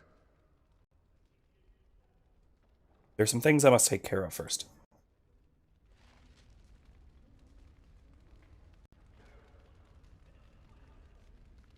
Wait a minute, I still need to... Commander, many of the lords... Yes, I know that, but... The Darkspawn have fielded armies, and the nobles want to know how you will protect them. Shall I assemble them, or do you need more time to strategize? There's some things I must take care of first, like joining. Like, I still need to do the joining for Villana and now for Sigrun. Can I not do that? Uh-oh, I hope I didn't goof this quest. Yes. Yes. Justice. Yes. Bring the other three this time. Because we're going downstairs, back there. Kevin says, I don't think I ever slept well after passing out drinking. It was bad sleep and terrible awakening. Yeah, I'm sure.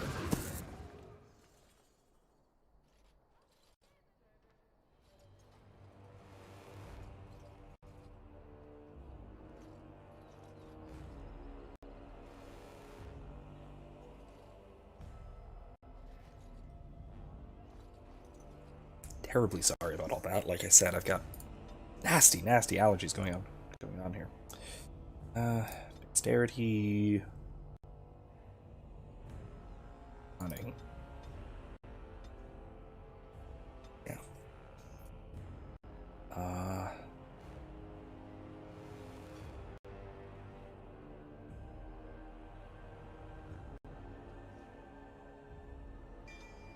Now he dies a lot. Let's give him more vitality. Summon bear.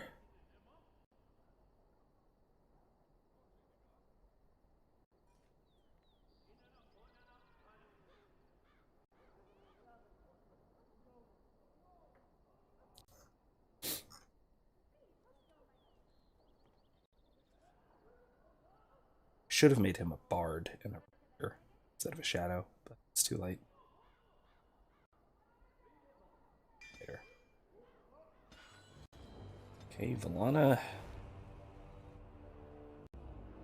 Magic. Willpower.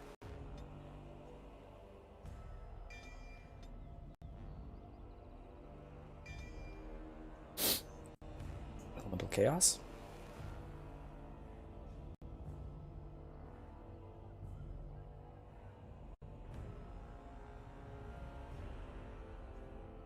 That's pretty neat. Or what else? Yeah, let's do that.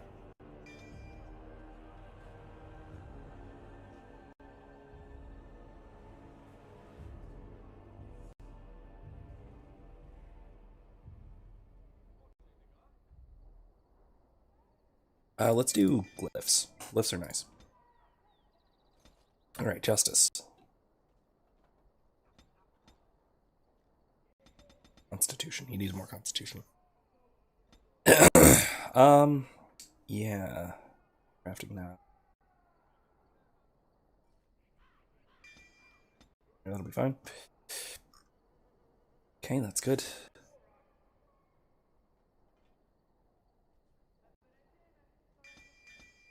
That'll work. All right. Kevin says, so with justice, are we seeking to mirror the divine standard, or ought mortals to behave towards justice in a distinct way? I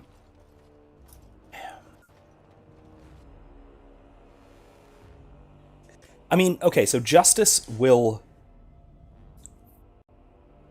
So this comes right out of Aristotle, right? So the particulars of justice, or the particulars of any virtue, or any ethical action, are going to vary somewhat, depending on the circumstance, depending on the type of being which is acting, right? And so, you know, what is just for a person to do, have a sister as well. You know, a human being to do. A younger sister. That is no secret. I've mentioned her several times now. For the longest time, I thought my sister was dead. When we were children, she put beetles in my blankets. She would laugh to hear me shriek. Serani liked to put sap in my hair. She also pushed me into an icy river. Twice. Ouch. Yes. Why did I want to rescue her again? Jesus. As an only child, but a parent of two already, two so far, let's say, I both don't understand that and can absolutely see that. Anyway, but no, the actions determined by justice or demanded by justice are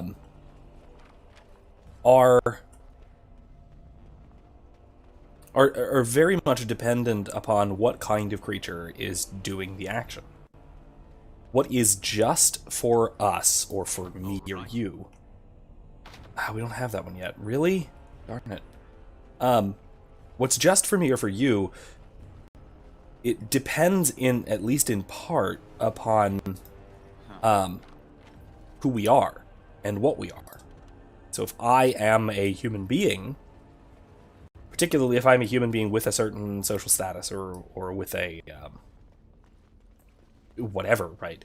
If I am a certain sort of human being, that means that my just actions are of that certain sort. It can depend, it can vary. Right? The simplest example of this is that I have certain social obligations, right, that other people do not share. For example, I have taken on certain commitments, right?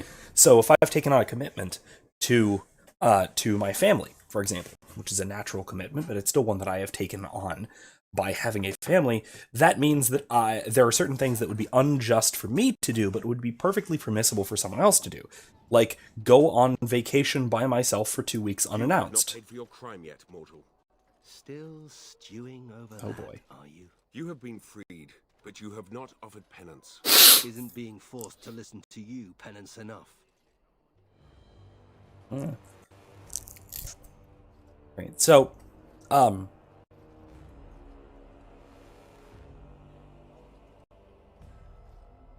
in large part it does depend. However, when we're talking about justice in terms of what is best to be done when harm has been done, Typically, this is couched in terms of, in language like balancing the scales of justice and things like that. What do you be needing? That is, there are certain different theories involved there. There is the expiation theory, which is probably the most philosophically common, which is that when you harm me, what you have done is you have given me something negative. You've harmed me. And so what this means is I owe you harm in return. So it is just of me to return that in punishment, or me or my agent. So typically the state or whatever, right? Family, take your pick, doesn't matter. Right? And so returning harm for harm is a matter of returning what has been given. However, there are two crucial arguments against this. One is Plato's, the explicit one in Book 1 of the Republic, which is that if I harm you, even if it is in return for harm, in return, get to that later, if that is the case, then what I am doing is if I am to harm you, I am diminishing your actuality. I'm making you less fully actual as a person. What that means is I am making you worse. What is characteristic of a human being? Well, justice. A good human being is a just human being. So if I am making you a worse human being, I am taking away your capacity for justice. Justice cannot take away justice any more than, to use Plato's example, any more than music can take away musicality. This is a key argument. The other key argument is the privation argument, which is that if you do harm to me, it's not that you have given me anything. You certainly have not. You have taken something away from me. I have less due to the harm you have caused me. What this means is that rather than me owing you something, owing you harm in return, it is you who owes me something, which is restitution, to make me whole. This is the restitutionary or recompensatory model of justice. The other is the rehabilitative model, which is that when you harm someone, you also in turn harm your own virtue, and so the just thing to do is to repair the damage you have done to yourself. This can overlap with the other two as well. It's worth noting. But I think the recompensatory or restitutionary model of justice is the correct one. The rehabilitative model is not bad. There's a point there. There's a significant point to be made there, and that's the whole concept of penance, right? So justice was just talking about. But as far as an overarching theory of justice in terms of legal justice, justice between equal human beings, equal rational animals, the restitutionary model is just the correct one, and that expiation is fundamentally unjustified for both of those reasons. One is that harm is necessarily a diminution of a being, and so if you're returning harm for harm, then that is fundamentally unjust. Scripture says as much as well, worth noting. But then also, the point of privation, right? If you harm me, you haven't given me anything, and therefore I don't owe you anything. If you've harmed me, you've taken something away from me, and therefore you owe me something. Restitution in relevant, insofar as it is possible. Right?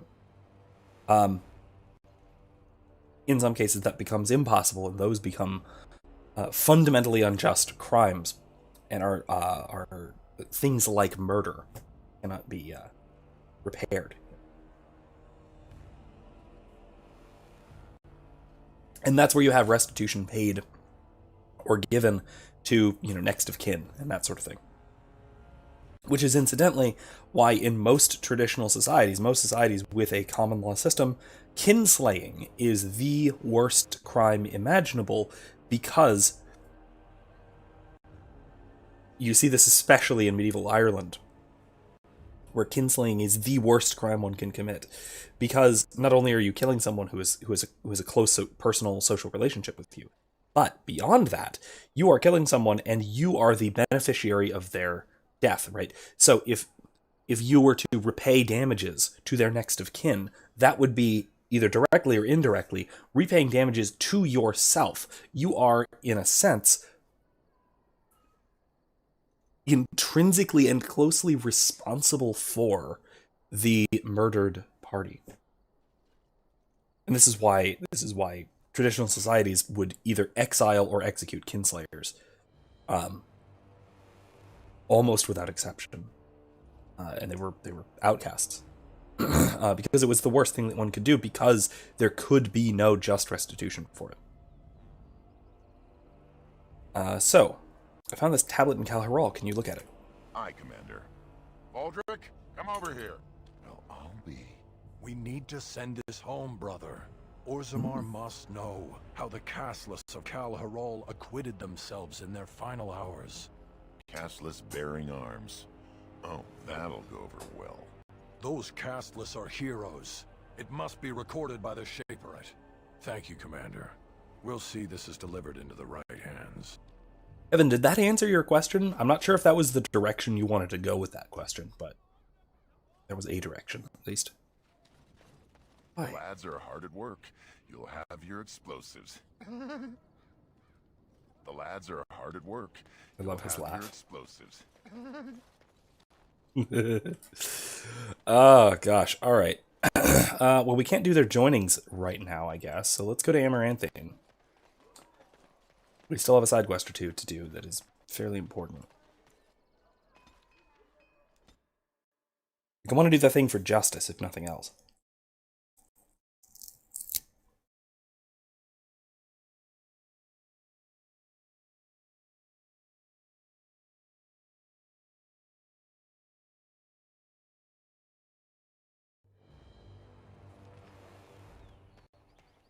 And I believe that last thing... Oh, here he is. It back here. Have you sold that thing I gave you? It's not much, but I hope you get a good price for it. You're sure you're not infected with the Darkspawn taint? No. I feel fine. But you don't think I... Maybe I should just go. I mean, if you are, I know the only thing in the world that might save you. But... whatever.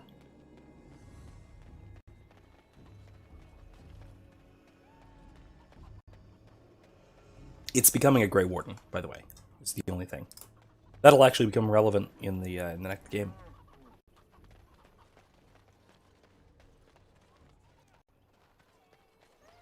We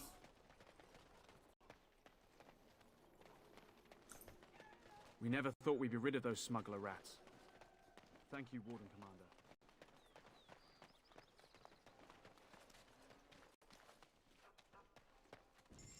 This guy.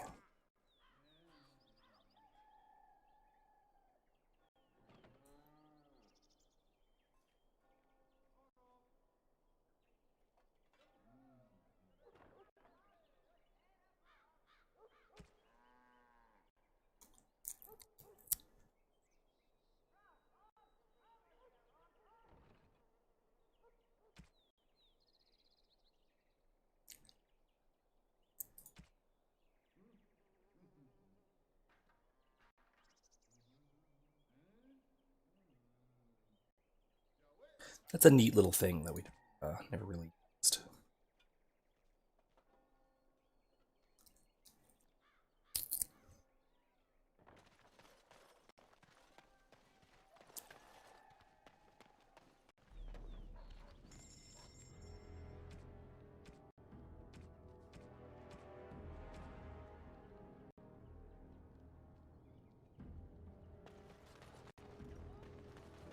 So good to see you again. It seems I owe you a reward, yes? Yes, of course. Right. Good, good, good. All right.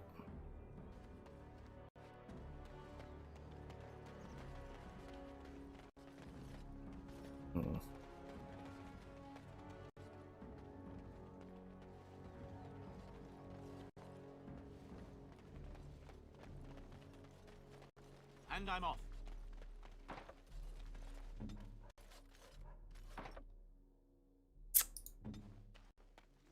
feel like that has to be it.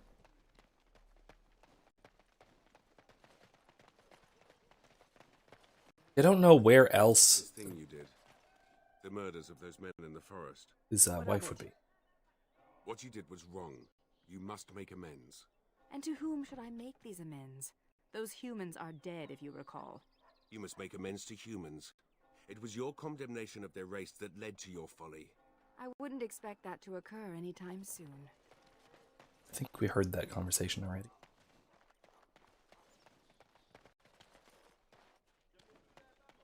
I cannot find his wife's.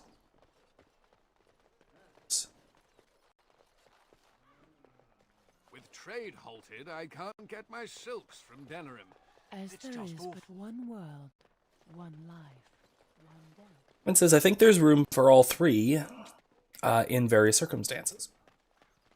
Expiation isn't a complete method. I think it has value because it is a public education, not that kind, of the lines of behavior. That's okay. So that is true, but it's not relevant. That seems like a pretty harsh dismissal, but hear me out.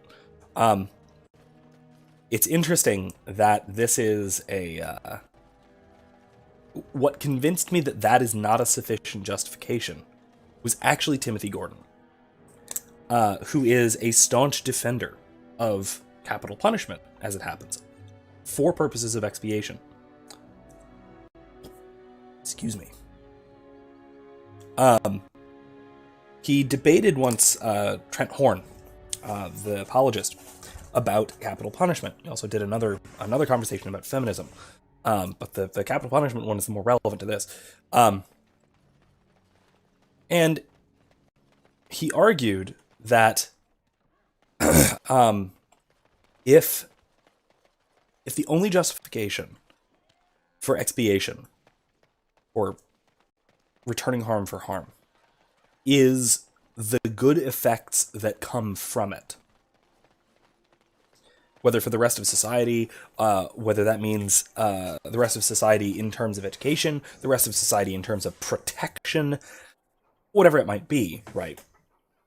Then it is not justified, because that's not how the principle of double effect works. Principle of double effect, it has to be that the action itself is not intrinsically unjust, is not intrinsically wrong.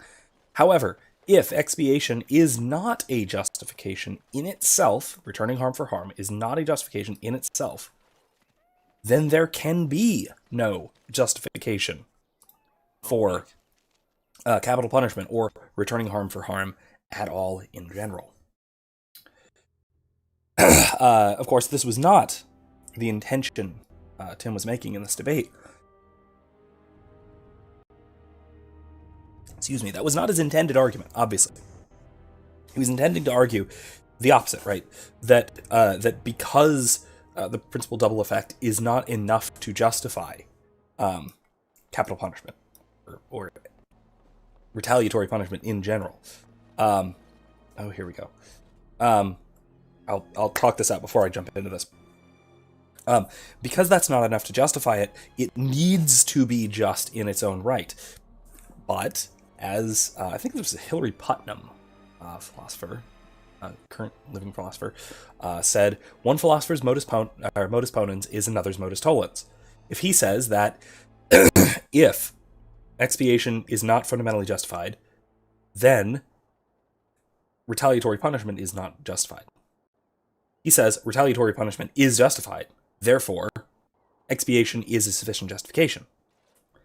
I just argue the opposite. The same conditional statement, the same if expiation is not justified, then retaliatory punishment is not justified. I just say expiation is not justified, therefore retaliatory punishment is not.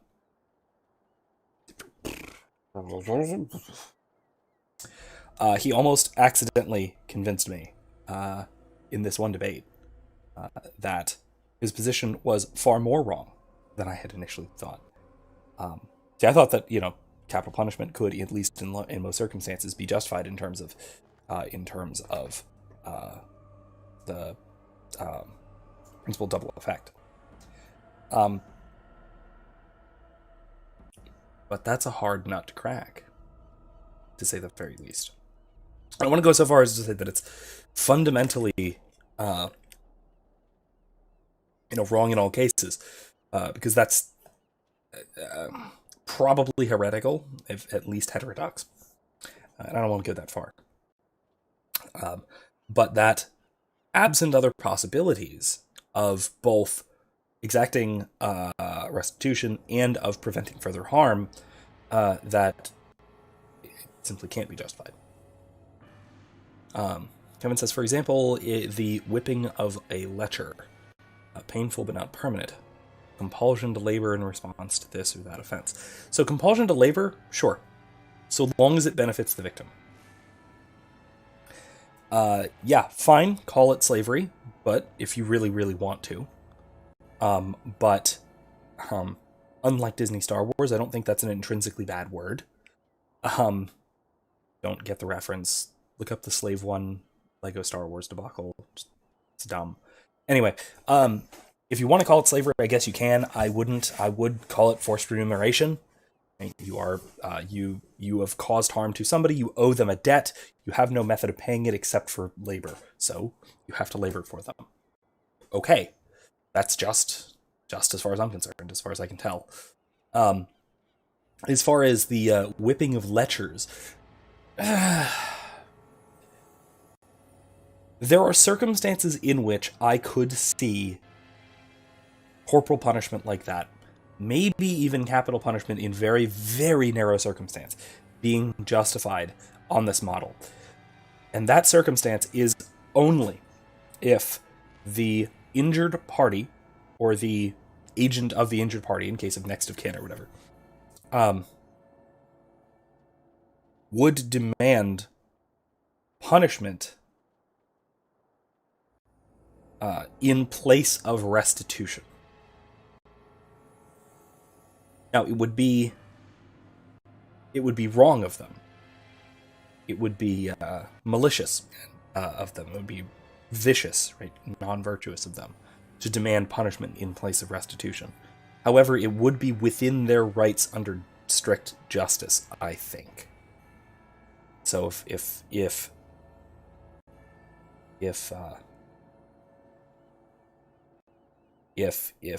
some guy, let's keep coercion out of things for the moment. If some guy were to seduce your daughter, underhandedly, and you would be willing to take them being punished rather than some kind of a restitution to make things better, to make things whole, that can be acceptable. Probably not indicative of good, virtuous, moral character on your part, though. That's all.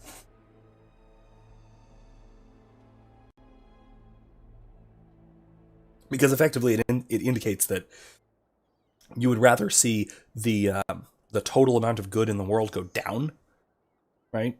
Because it has gone down for your case, rather than seeking to make things right at the expense of the perpetrator of the harm. Another step and poor Lady Eileen dies. Speaking of kidnapped daughters. Lord Bensley? The deal was he'd give us the money himself. I mean, I guess not kidnapped. We weren't speaking of kidnapped daughters, but close enough. Close enough.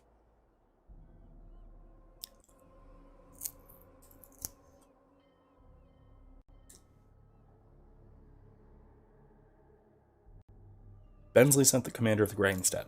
That's the one who killed the archdemon. Andraste, preserve me. Shut your trap. We still have the girl.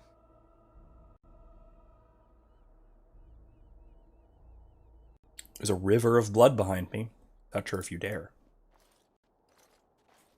Hold! Bloody hold! Kill the warden! Now! Okay. I mean, you're not killing her, so that's fine. You big dumb idiot.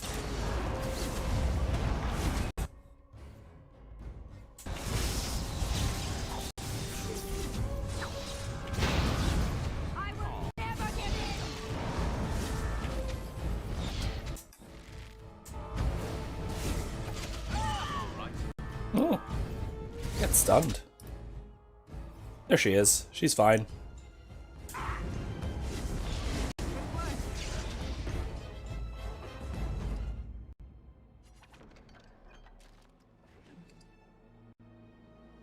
Tooth of the Mountain Father. Cool. Thank the Maker, thank you. I thought I was going to die in there. Alright, good. Huh.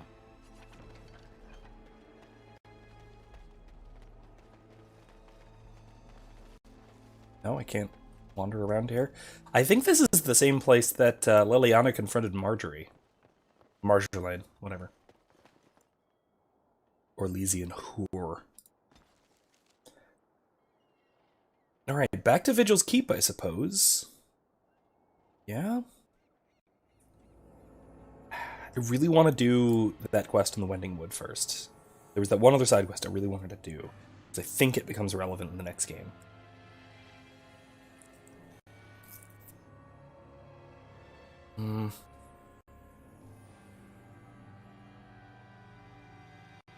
I mean, it's a dumb fetch quest. So I really don't want to bother with it.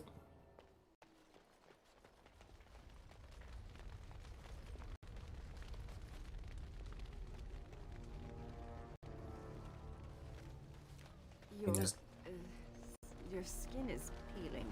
I hadn't noticed. Could I offer you a poultice? Something? Anything? The sight is quite distressing. I apologize, and I thank you for your offer, but nothing can be done. Christoph's body is dead. Shan't hope for the smell to improve then. No, you probably shouldn't. Well, that's unpleasant. Alright, where the heck is this Rashvine Nettle? Not Rashvine Nettle. Not berry I'm looking for. Kevin says, why is the death penalty as a concept being questioned as to its intrinsic moral justification, since it is seen being prescribed in the Old Testament by God among men for a ton of offenses? The argument goes, and I more or less agree with this, more or less, that it is prescribed in the Old Testament similarly to how divorce is prescribed in the Old Testament. It's that it is a concession. It is a concession to the fallenness of the world and the corruption in the hearts of men. It is not an intrinsic good. It is an acceptable evil under limited, under circumstances which are limited by the unsophistication of society and the fallenness of mankind. It's something like that. Now, this isn't a perfect argument. The main argument against this, right, is that while divorce is permitted by the Old Testament, capital punishment is, at least in some cases, commanded. Now, you can still make the argument, right, that it's it is only that way because of because of the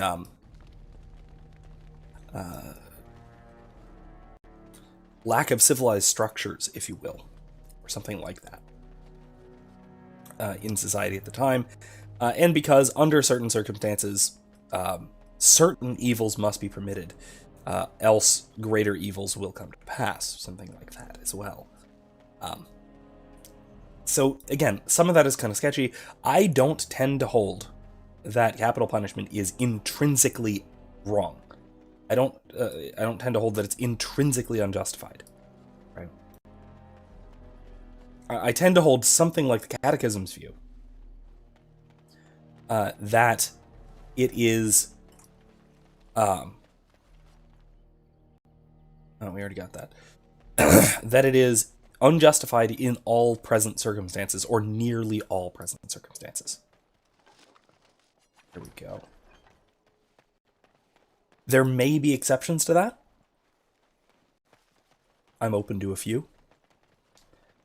And like I said, some of those exceptions might be where the victim instead demands... Wait, I don't want to do that. Ah, crap. My bad.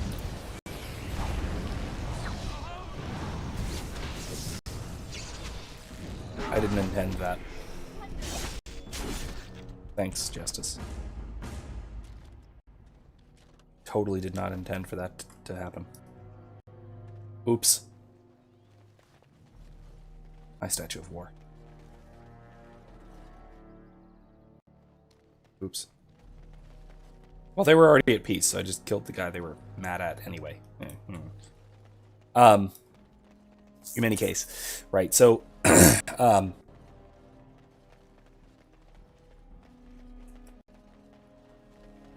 I can go into the exceptions that I think probably exist if you'd like.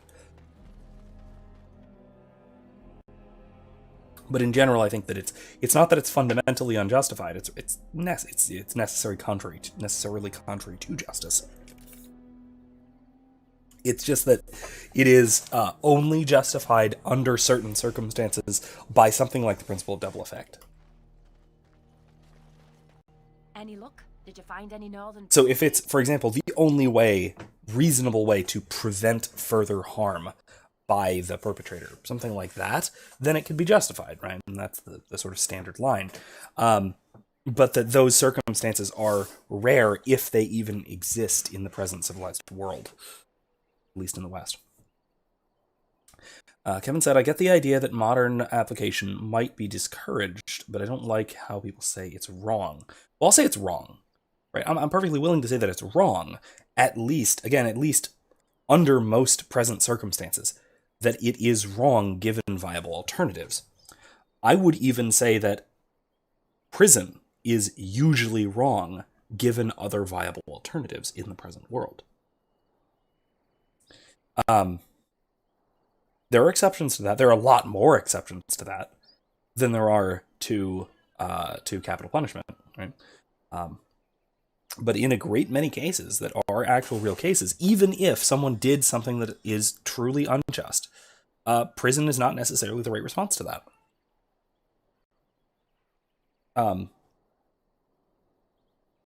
In large part, this is because I am fundamentally opposed to the notion of criminal law as such. But I think that law should be and can be completely reduced to tort law. And contract, I suppose. But tort law, right? So, harm done, restitution is demanded, done, QED. But yeah, I think, so, exceptions to the capital punishment rule, after I give her her seeds. Marvelous. Look at them. Oh, magnificent. Such a smooth seed coat. Like onyx. You, my friend, are a worker of miracles. Here, I whipped up some herbal remedies for you, and a list of instructions so you can recreate them if you like. Thanks. And now it's time for me to leave. Perhaps our paths will cross again at a later date. Good luck. Thanks. Alright, let's skedaddle. Let's get out of here. Right, so examples, right? This is, it's actually kind of related to the whole, harmful extremism. Harmful extremist content type thing. Because I've been trying to get the notification by sharing some harmful extremist content on Facebook. Excuse me. One of which was about how just a I guess kind of a meme of no thanks, I don't vote. I just want to see the public execution of politicians. And a friend of mine who on YouTube is known as the Jolly Viking. If you haven't seen his channel, look it up. I'll put a link in the description. He does great stuff.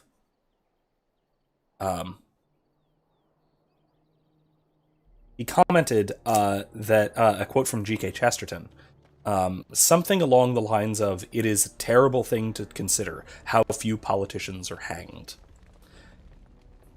And, despite my general opposition to capital punishment, as we've discussed, I think that politicians do make a special case, particularly when they, violate people. Whether that is when they pass unjust legislation, or they abuse their power, or both, or what have you. I think that that is a fairly straightforward, justified case of capital punishment, because they cannot be stopped in any other reasonable way in present society, because they are the ones in charge of it.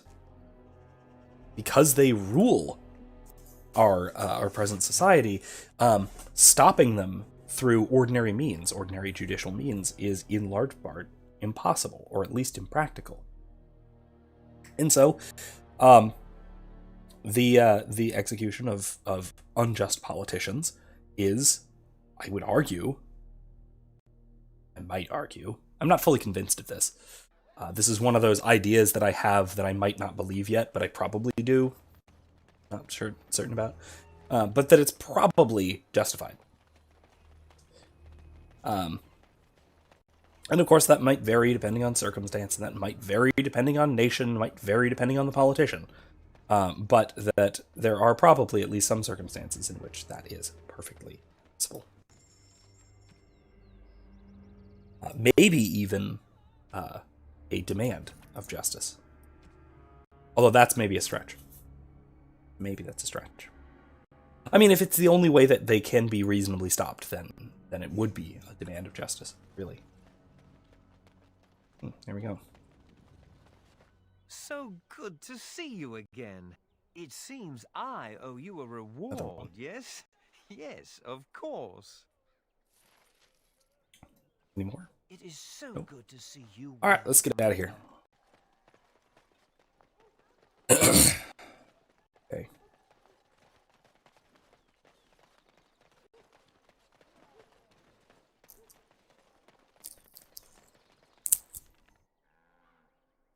Vigil's Keep.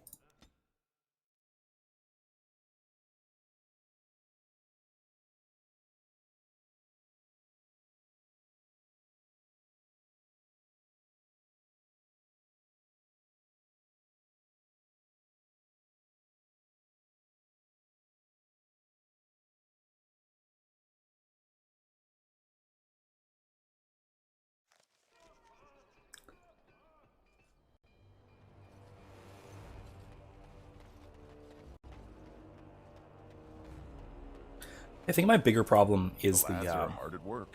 You'll have your explosives.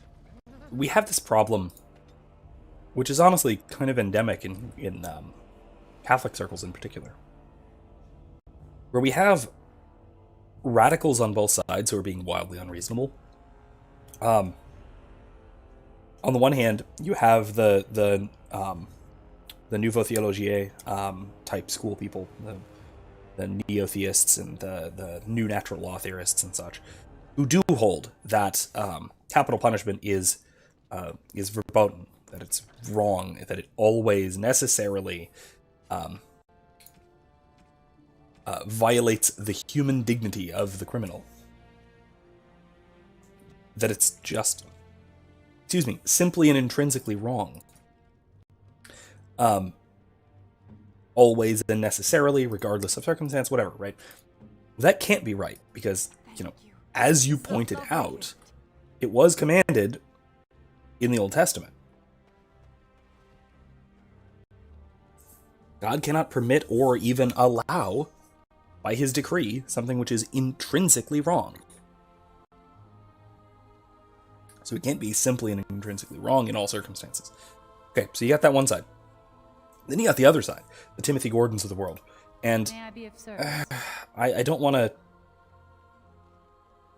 malign him. I don't want to slanderize. But on the other hand, you have people like Timothy Gordon and maybe even Edward Phaser,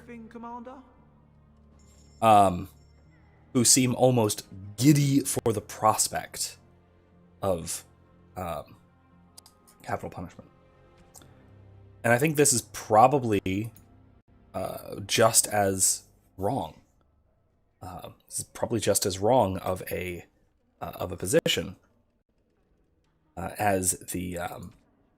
capital punishment is always necessarily and intrinsically wrong, because neither of those can be quite correct. But they're both just insufferable. Like a lot of cases with two opposite radical responses to a question. What? Nothing. Perhaps it's time to get some rest. I would like some time to myself. Okay. Anybody we gotta talk to about things? This world of yours is far more colorful than I imagined, and more noisy. I wish I could tell the first enchanter I'm a Grey Warden now. Maker, I hated that bastard. He's nice. He's a nice guy. I don't think we should dally here. Well, we're gonna anyway. All right. Well, let's do the thing. Kevin says, do you think that the French may have used a similar justification in their revolution? How do you mean? I'm not sure what you mean. In terms of justification on for the execution of politicians, maybe.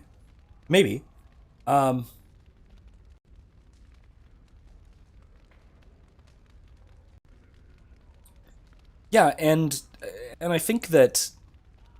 So let me put it this way: I think that some of the executions by the French Revolution might well have been justified. I don't know enough of the details of the individuals involved. I don't know the social circumstances. It's well outside my historical purview. There's kind of a gap in my knowledge of history that more or less goes from about 1277 to about 1997, or no, sorry, 1977. So there's a gap of like 700 years that I know very, very little about, historically speaking. The French Revolution happens to sit in there somewhere. I don't know, the 18th century or something. I hope I didn't just... If I got that wrong, it was not ironically. So take that much salt with this point.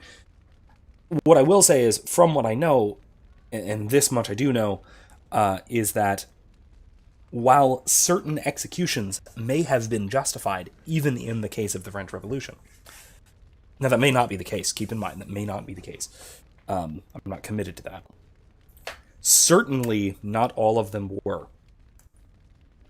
And certainly not on these grounds. It shortly became a matter of retribution, of wanton violence. Okay?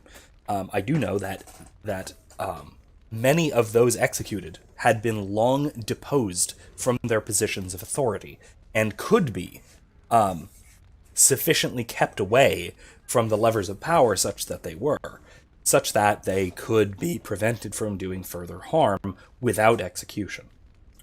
And so I don't think that in those cases, in probably most of the cases in the French Revolution, that execution was justified, even if, again, I'm not committed to this, but even if some cases were. Let's see. Commander, many of the lords have gathered. The Darkspawn have fielded armies, and the nobles want to know how you will protect them. Shall I assemble them, or do you need more time to strategize? All right, we're going to war. I will send messengers at once. Let's do it, I suppose. We've waited enough. Those who are late will just have to be filled in. Lord Edelbrecht, this is the commander of the Greys Council, not yours. I am fearful for the villagers on the plains. There's a Darkspawn army in the field, and with the soldiers returning to the vigil.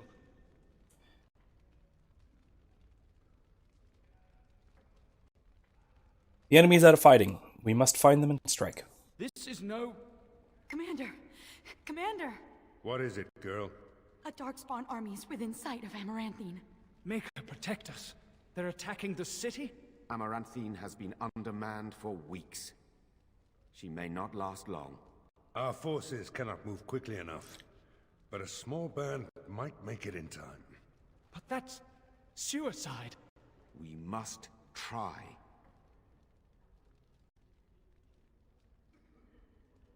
I'll go, but who will defend the vigil? Fighting a horde of Darkspawn with almost certain death awaiting? Don't even think of leaving me here, Captain. Who do you want to take with you, Commander? I probably will.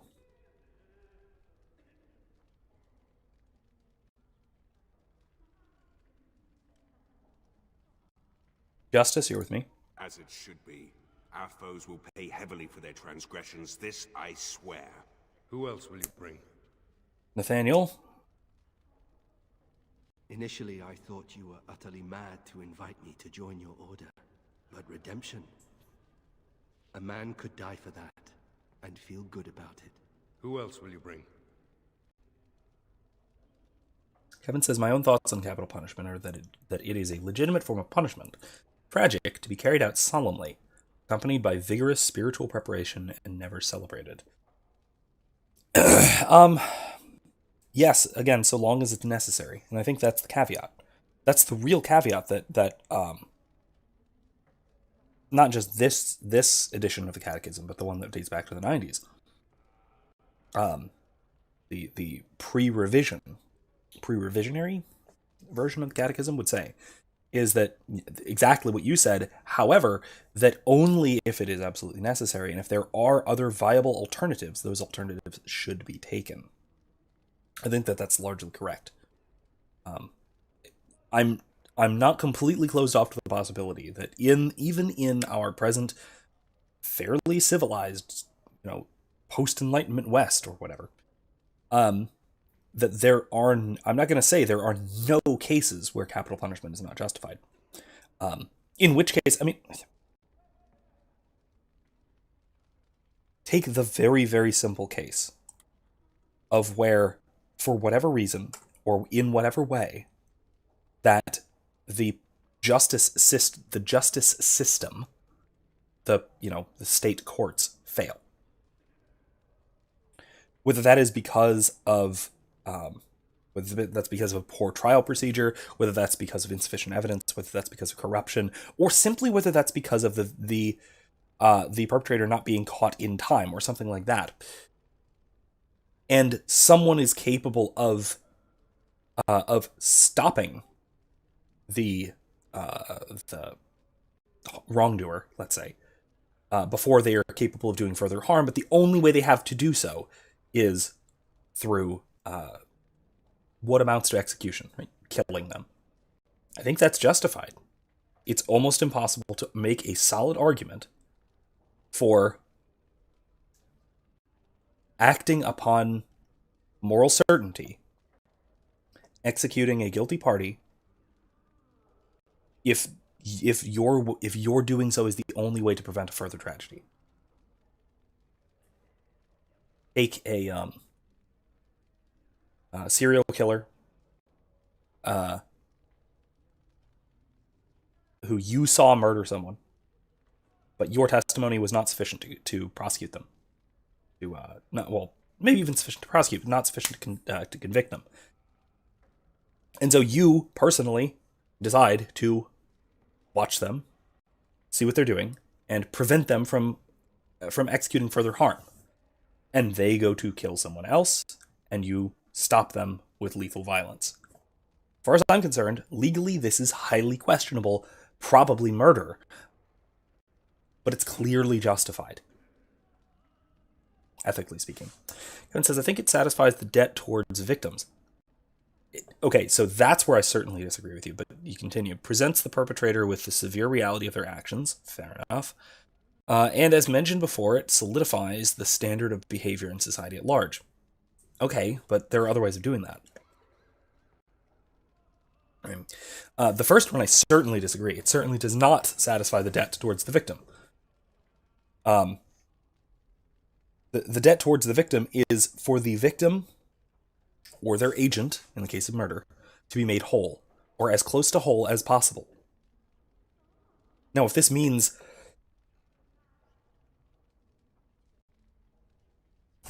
something akin to a life debt, or perpetual servitude, or the bad word that means perpetual servitude, in those circumstances, in cases of murder that are clear-cut cases, I see no way that that's unjustified, right? That's perfectly reasonable.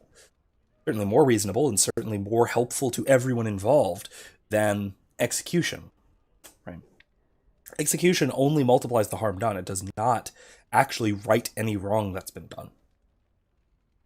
Now, again, maybe it prevents them from doing further harm, and maybe it's the only way of doing so. in modern society, that's incredibly rare, but it might happen. And yes, it does provide a deterrent, but again, the research on that, first of all, the research is out on that. Second of all, the provision of a deterrent, that is irrelevant to the question of whether the punishment is itself just. Because there are plenty of unjust things that we could do that would provide deterrence to seriously wrong behavior. For example, we could punish murderers by executing their families. It would certainly deter. However, it's fundamentally unjust, right? And so we can't do that. Right? This is an argument from C.S. Lewis, who is in favor of capital punishment, mind you. Was, I should say. I'll find the article.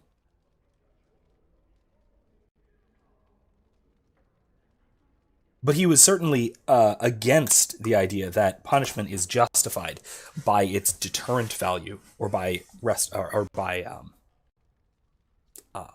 restoration, by rehabilitation. And that's why, right? Because when it becomes about deterrence, it doesn't matter if the party's guilty or not, per se. It doesn't matter other concerns of justice. We need to say that what we're doing is just first, and then say, hey, let's do this in a way that deters. Fair enough. Great. But only if it's already justified. And that's what's at issue. All right. Let's bring Anders. Yeah, let's bring Anders. Here I thought I'd retire to the country with a plump wife and several nubile mistresses. I suppose it'll have to wait. Dude. And so it is decided. Stop. Don't you go dying on me, Commander. That's the Legion's job. I'll make sure the Vigil's ale supply is safe. Leave a few Darkspawn skulls for me to kick in, right? May the wind be ever at your back, Commander. The rest of us will stay here. Are the Dalish Irish? Make her protect you and hold you close, Commander. Is everyone Irish? Those are both just Irish blessings. Cool, but wow, weird. Okay, cool. All right, sweet. I dig it.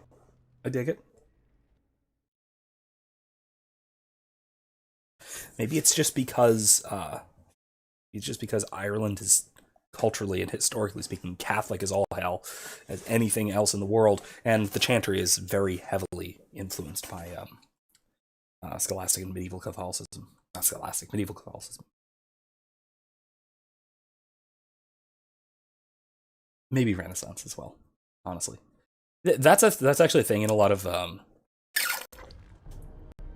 fantasy, that we get a lot of medieval and Renaissance aesthetics mixed.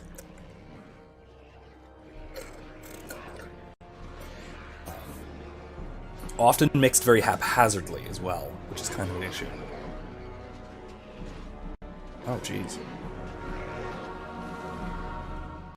Alright, let's do it. Okay,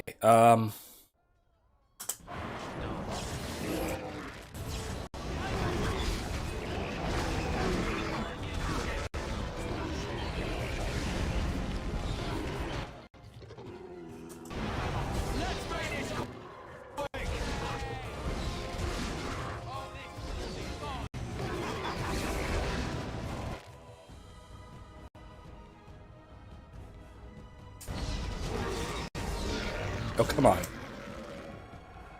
gonna do that to me?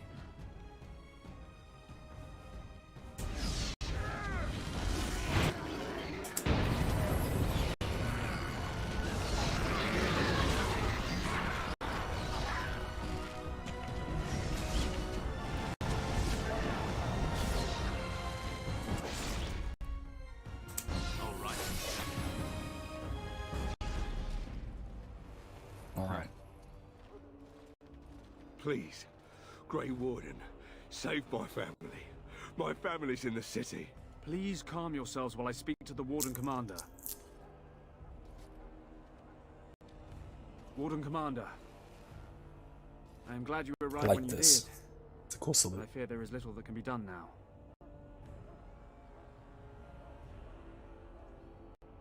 Can't be over so quickly. I fear it might be. A couple of nights ago, a swarm of gruesome creatures emerged from beneath the city. They spread pestilence and destroyed everything they touched. Then at dawn, the other Darkspawn attacked. Warden Commander, it's too late. Amaranthine is lost.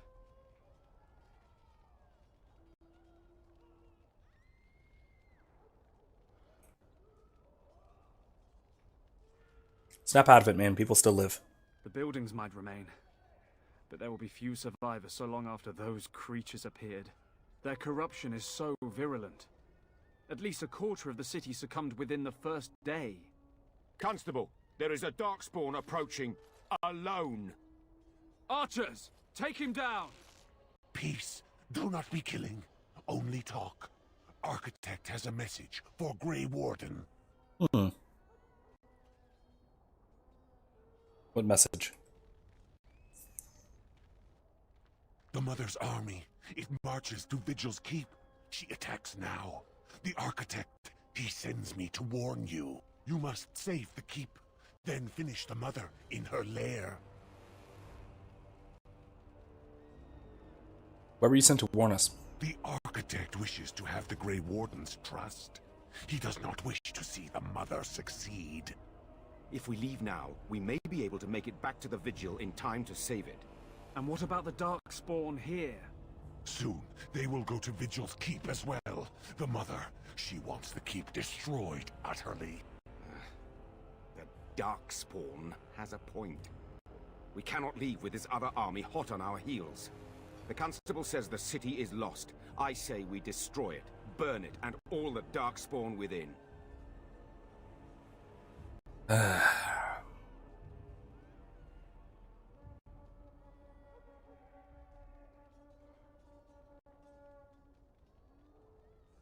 So,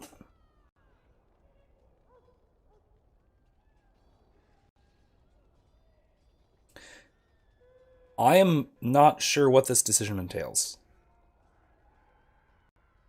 Because I think the best thing to do currently would be to lead the army away from the city. Any survivors can then escape. But if I say I'm not giving up on Amaranthine, does that mean I'm going to stay here, try desperately to defend it, and then the keep falls? I may need to reload. Because I want to say I don't want to give up on the Amaranthine. But I also don't want that to mean I'm going to stay here and fight for it. Because that's probably the worst possible decision. But I also don't want to burn it because, you know, collateral damage, killing innocent people in order to kill the Darkspawn. Who do you think I am, Barack Obama? It's rude, but, you know, fair. Remember, he made history as the first Nobel Peace Prize recipient ever to bomb another Nobel Peace Prize recipient. So let's say we're not going to give up on Amaranthine and hope, against hope, that this isn't a stupid decision. Warden Commander, we have already lost Amaranthine. We can't lose the Vigil as well.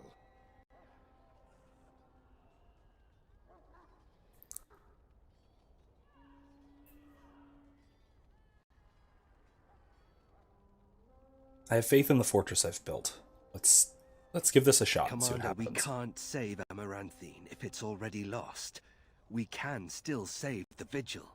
If we destroy this city, we're no better than the Darkspawn. The Commander is right. We have to try. I don't want to see fire ravage the streets, but it may be our only chance. Kevin says, as my first point, what if the peripheral victims of the murderer, i.e. family, friends, etc., are perpetually disturbed by and burdened by the continued life of the killer? That is... I don't want this to sound crass, but it's technically correct. That's their problem. That speaks only to their vice, their malice, which is understandable, but not justified. Right?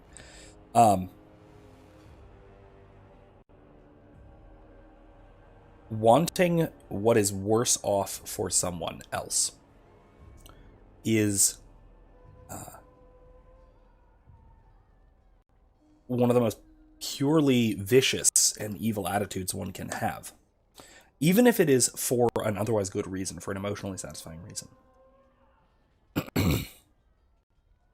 Being angry or upset that someone else is better off, right? Say, is either malice or envy.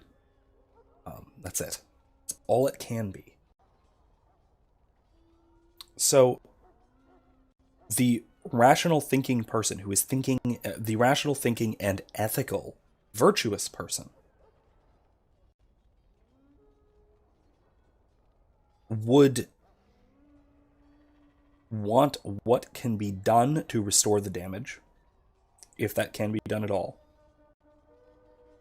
And ultimately, we, at least as Christians, are commanded to forgive anything beyond that, particularly anything that can't be fixed or made right.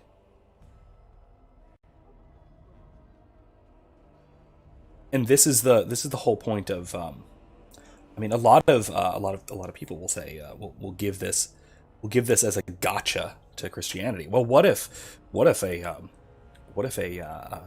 little girl is in heaven because she was raped and murdered by some terrible human being, terrible man, who repented on his deathbed after killing dozens more.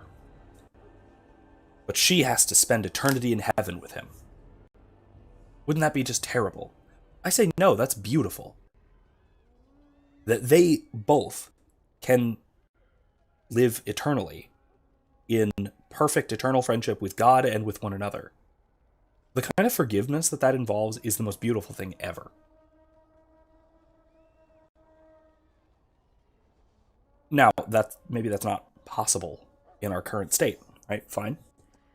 Which is again why I think that punishment of any kind, really, is simply a concession to the fallen state of the world and on our fallen nature.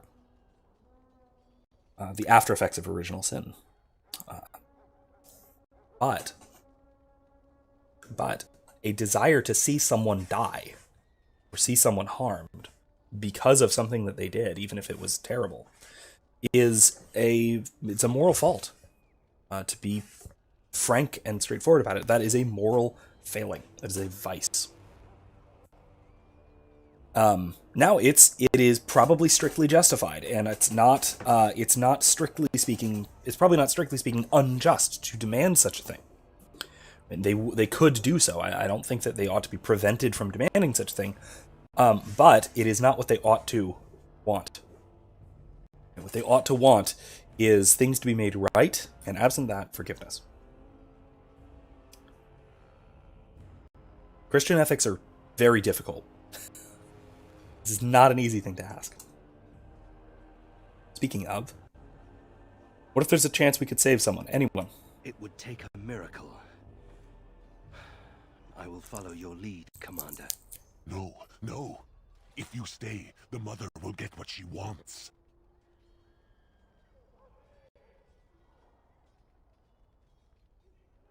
Fight with us and I'll show you mercy. I will go.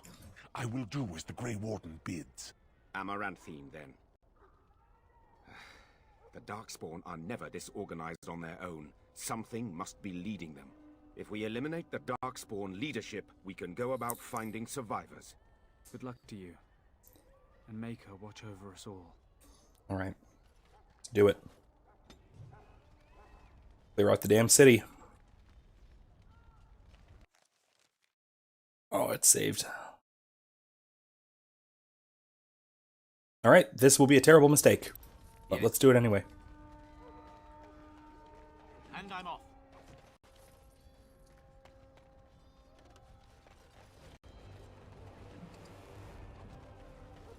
Alright, let's do it.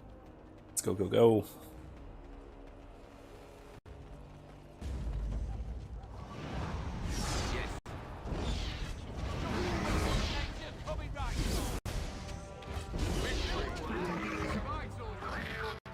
Ooh, that was a good shot with that bow. See that?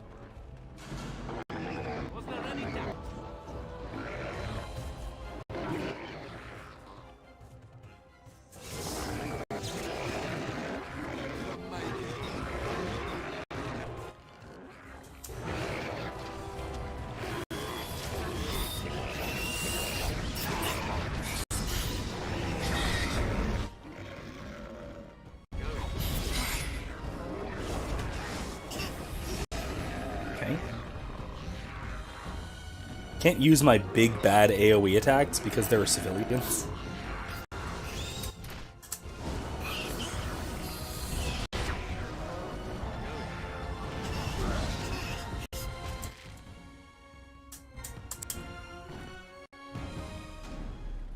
Why are you standing in the fire? Whatever.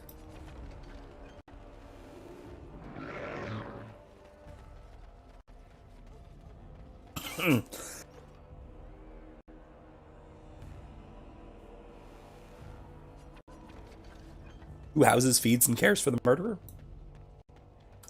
They do. Out of their own expense, at their own expense, right? They are, if they are a, slave for all intents and purposes, then they are paying both to feed themselves, to house themselves, etc. Probably not with, almost certainly not with the people who were wronged. That would be kind of heinous.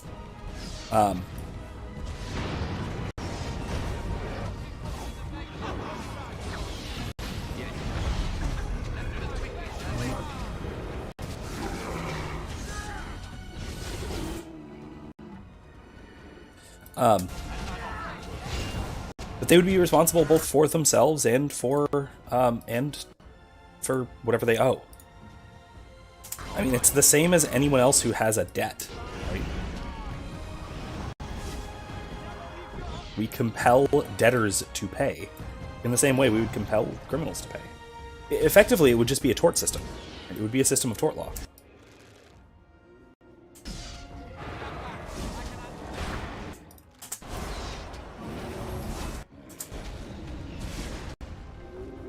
Oh, I froze my friend. Okay. That's probably fine.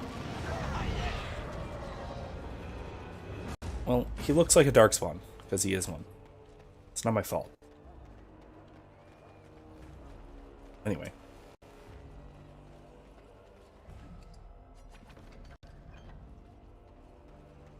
The issue, the biggest issue, I think, with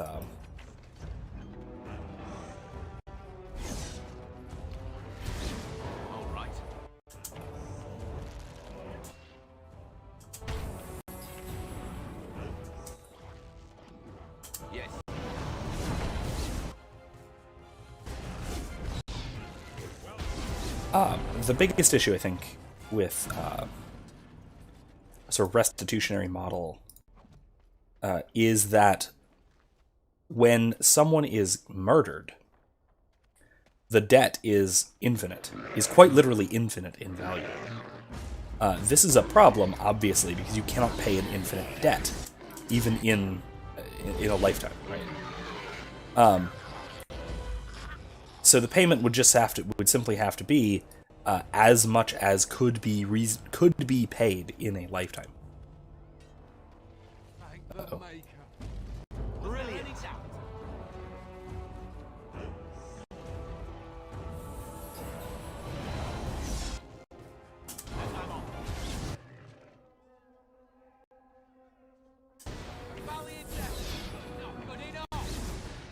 Okay. Hold up, let's go check the chantry. There's a lot of people alive in here that definitely would have died if we'd set it on fire. I'm just saying. Warden Commander, we've received word of another wave of Darkspawn approaching the city. They will be here within a day. What do you suggest? Most of the survivors are taking refuge in the Chantry. The militia has set up a base of operations there. You can rest and resupply there. In the meantime, my men and I will search for more survivors. You can't evacuate the city?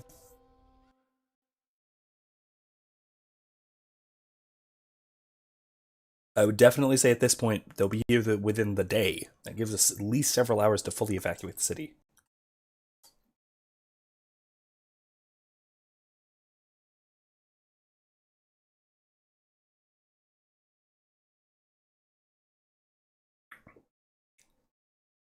But I guess we're not doing that.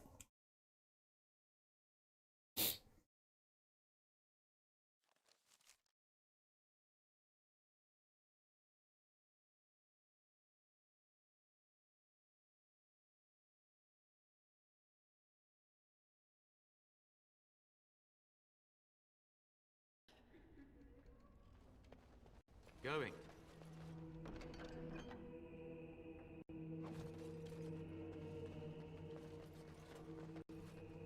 Let's All right. Warden Commander, do this. come quickly. The Darkspawn is still breaking through. The gate's not shut. It's not the gates that are the problem. They're coming from the inn. Oh, crap. Oh, they must have taken rooms there. What? Is that a joke? Yes. You can stop the Darkspawn, can't you? I'll head to the inn. May God bless you, Warden Commander. Yes, that was a joke.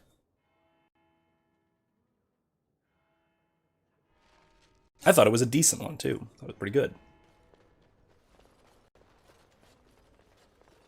Have you delivered your annual tithe to the Chantry, sir? You may be overdue. I think I can help with that. Really? That's your concern right now? Really? In all this, that is what you're worried about? You're worried about tithing. Let's see what we need. In here we need nothing. Right, level up. Chicken willpower. Phage rad passive, good. Very good.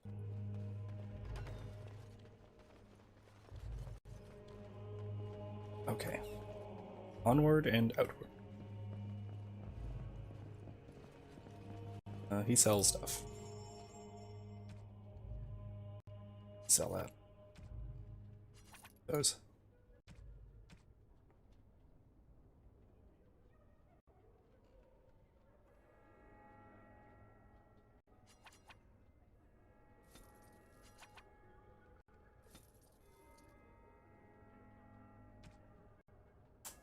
All right. Let's go. All right.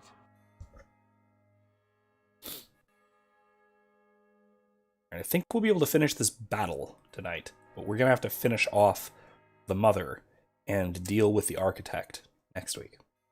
Looks like, because we have 6 minutes. Whew, we got 6 minutes. All right, we can do that. I think we can finish this battle. We might go a couple minutes late, but it shouldn't be too bad.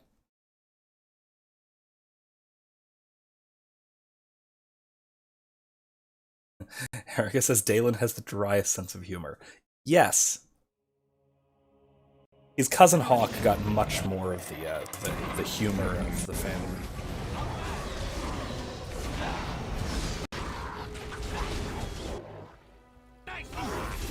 What in the world? How is everyone dying? What is this?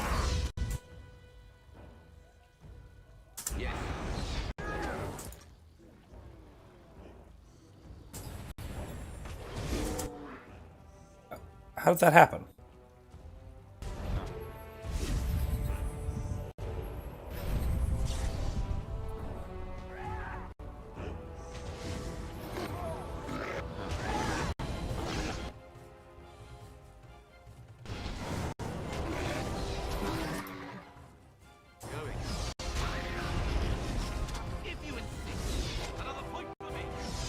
I really hate these stupid things.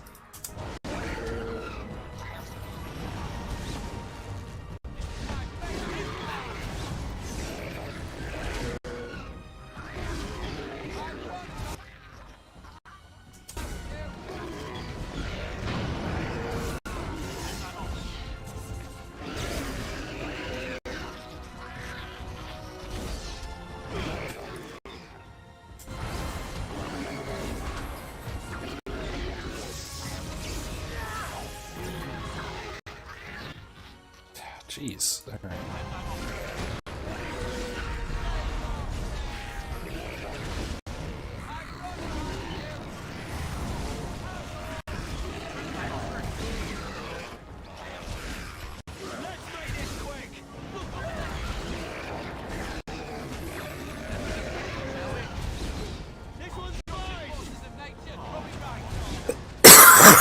Excuse me.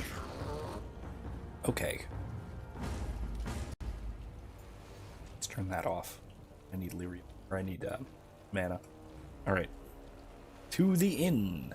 Into the inn. I guess they're coming up from below. Kevin says, see, I just don't get how the murderer hasn't fortified his right, forfeited his right to continue living by denying it to someone else. I'll have to think about this a bit. I mean, he has to a degree. He's forfeited his right to his life, his own autonomy, corporeal autonomy. And so what that means is that it would be, strictly speaking, it would not be wrong of someone to kill him. Right? Again, that's not quite a position I'm fully committed to, but that seems reasonable.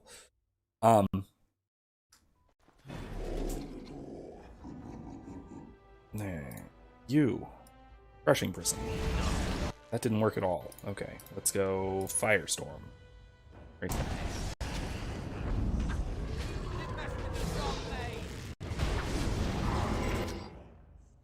Let's go Fire. Oh. Let's go Frost Cone. Let's go this thing.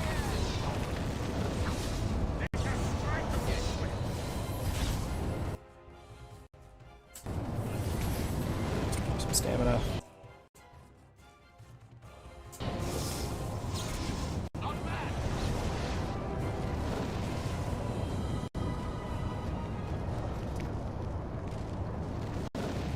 Okay. Dead people. Unsurprising that there are dead people, but still not a good thing. Yeah, I think that the question in mind is that, so the problem is that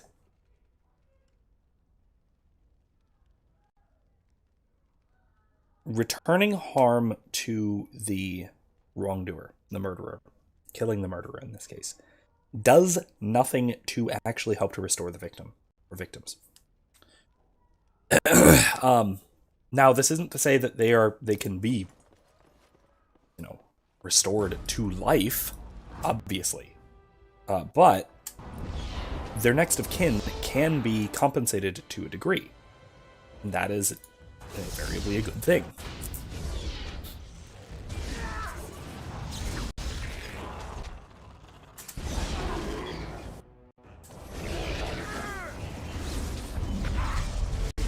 Oh, come on, really?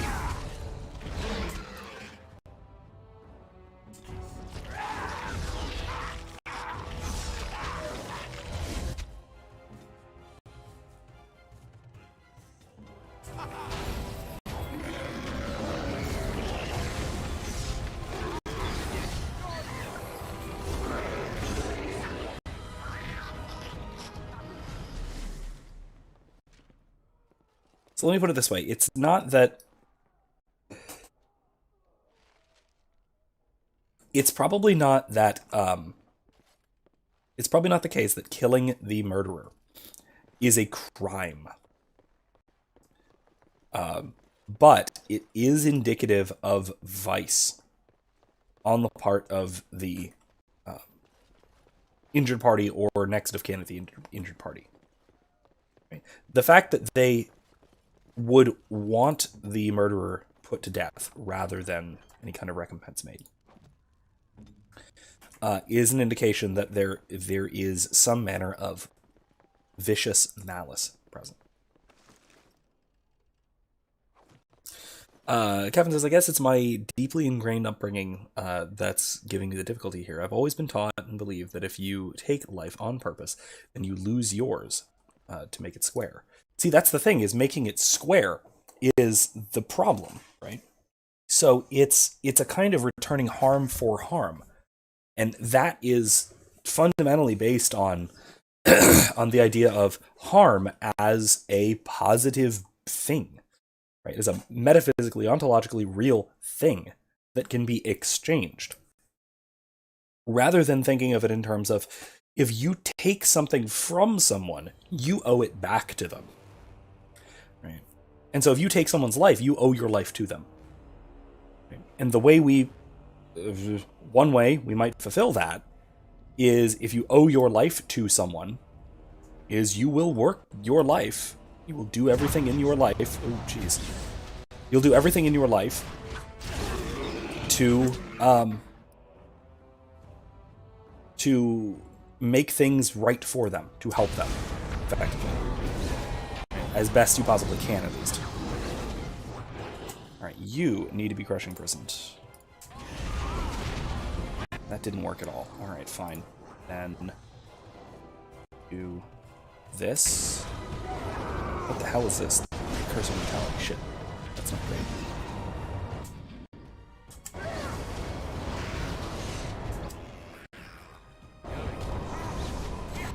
This is unable to heal. Okay, great.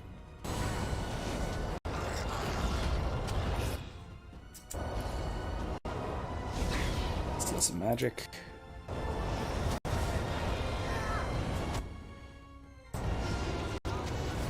Now I can heal.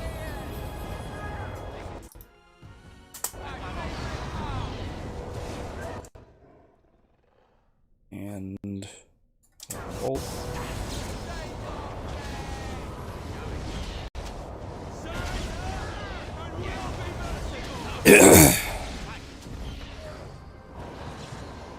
Oh, I didn't need to do that.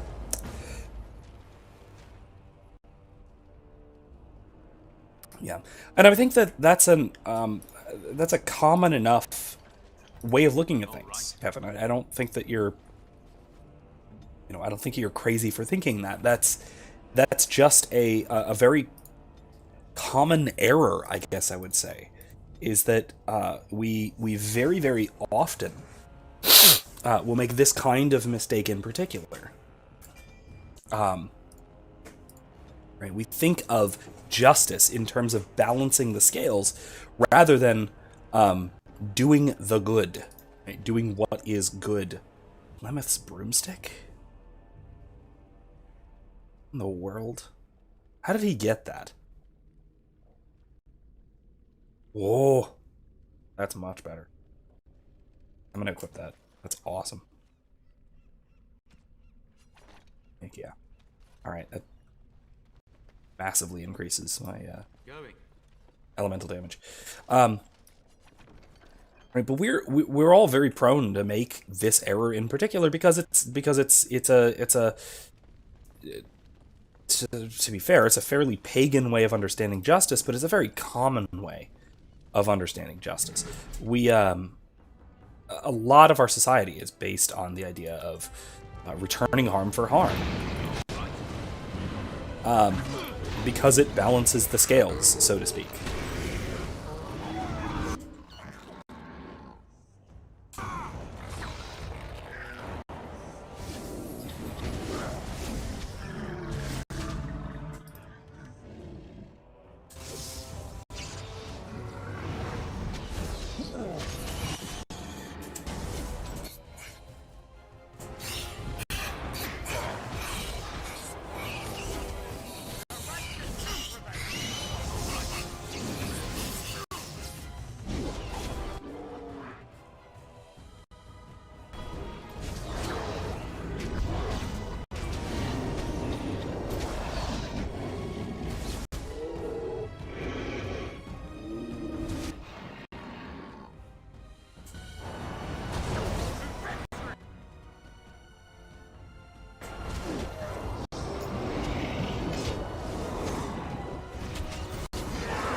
But I think that,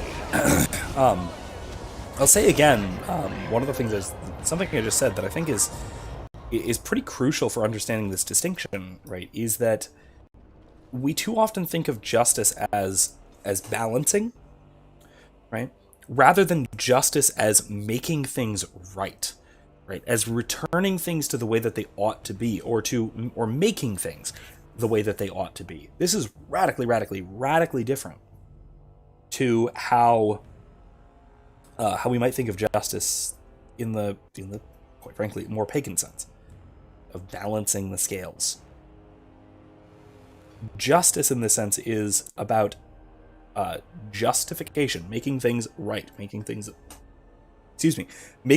the way that they should be. Excuse me again. And that to do so it necessarily, or almost necessarily, cannot involve, oh jeez, this isn't great. Oh, hi, ogre. Hey. Okay. Almost necessarily cannot involve direct harm.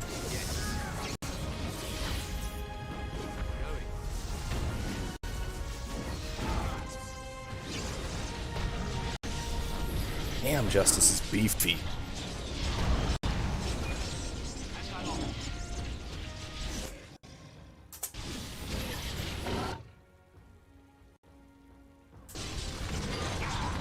Ah! I don't know if he's beefy enough.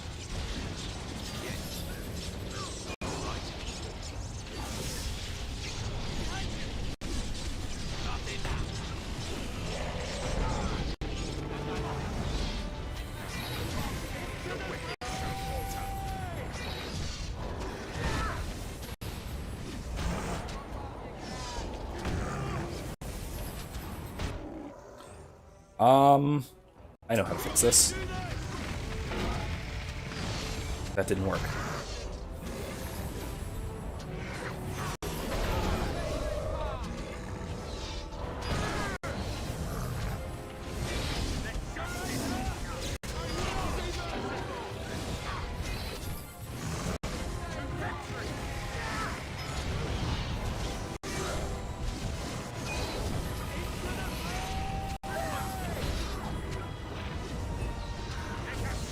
There we go. Whew! That was beastly. Wow. Okay.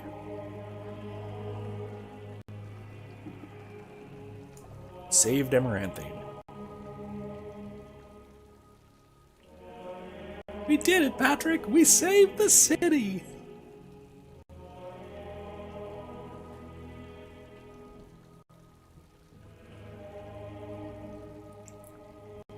Commander, the Darkspawn are retreating. How does the keep? Ugh, how does the keep fare? We haven't heard much, but what we have heard is not good. The Architect's messenger has given us directions to the Mother's lair. We must pursue her. What about the Architect? The messenger said the Architect also planned to kill the Mother.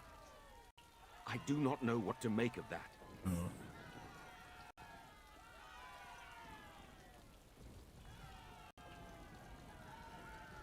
I'll set out soon. Commander, what should we do with the messenger?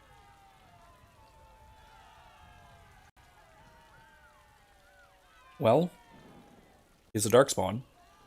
We are Grey Wardens. This comes back to that whole question I asked really early on. And this is something to think about.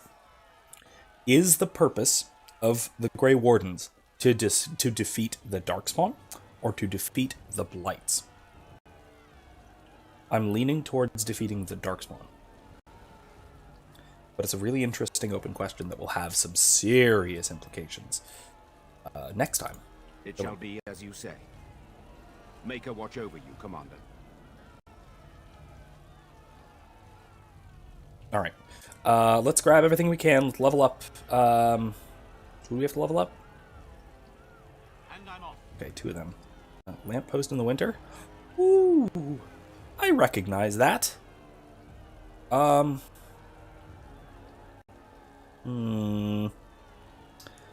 current one is still actually better than that. That's disappointing. But alright, let's level up. Constitution.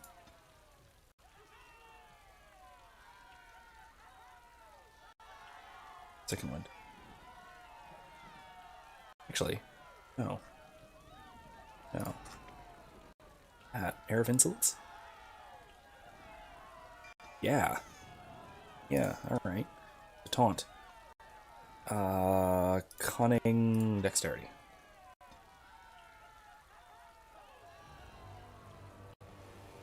Master Ranger. Alright. And there we go. Alright, let's save.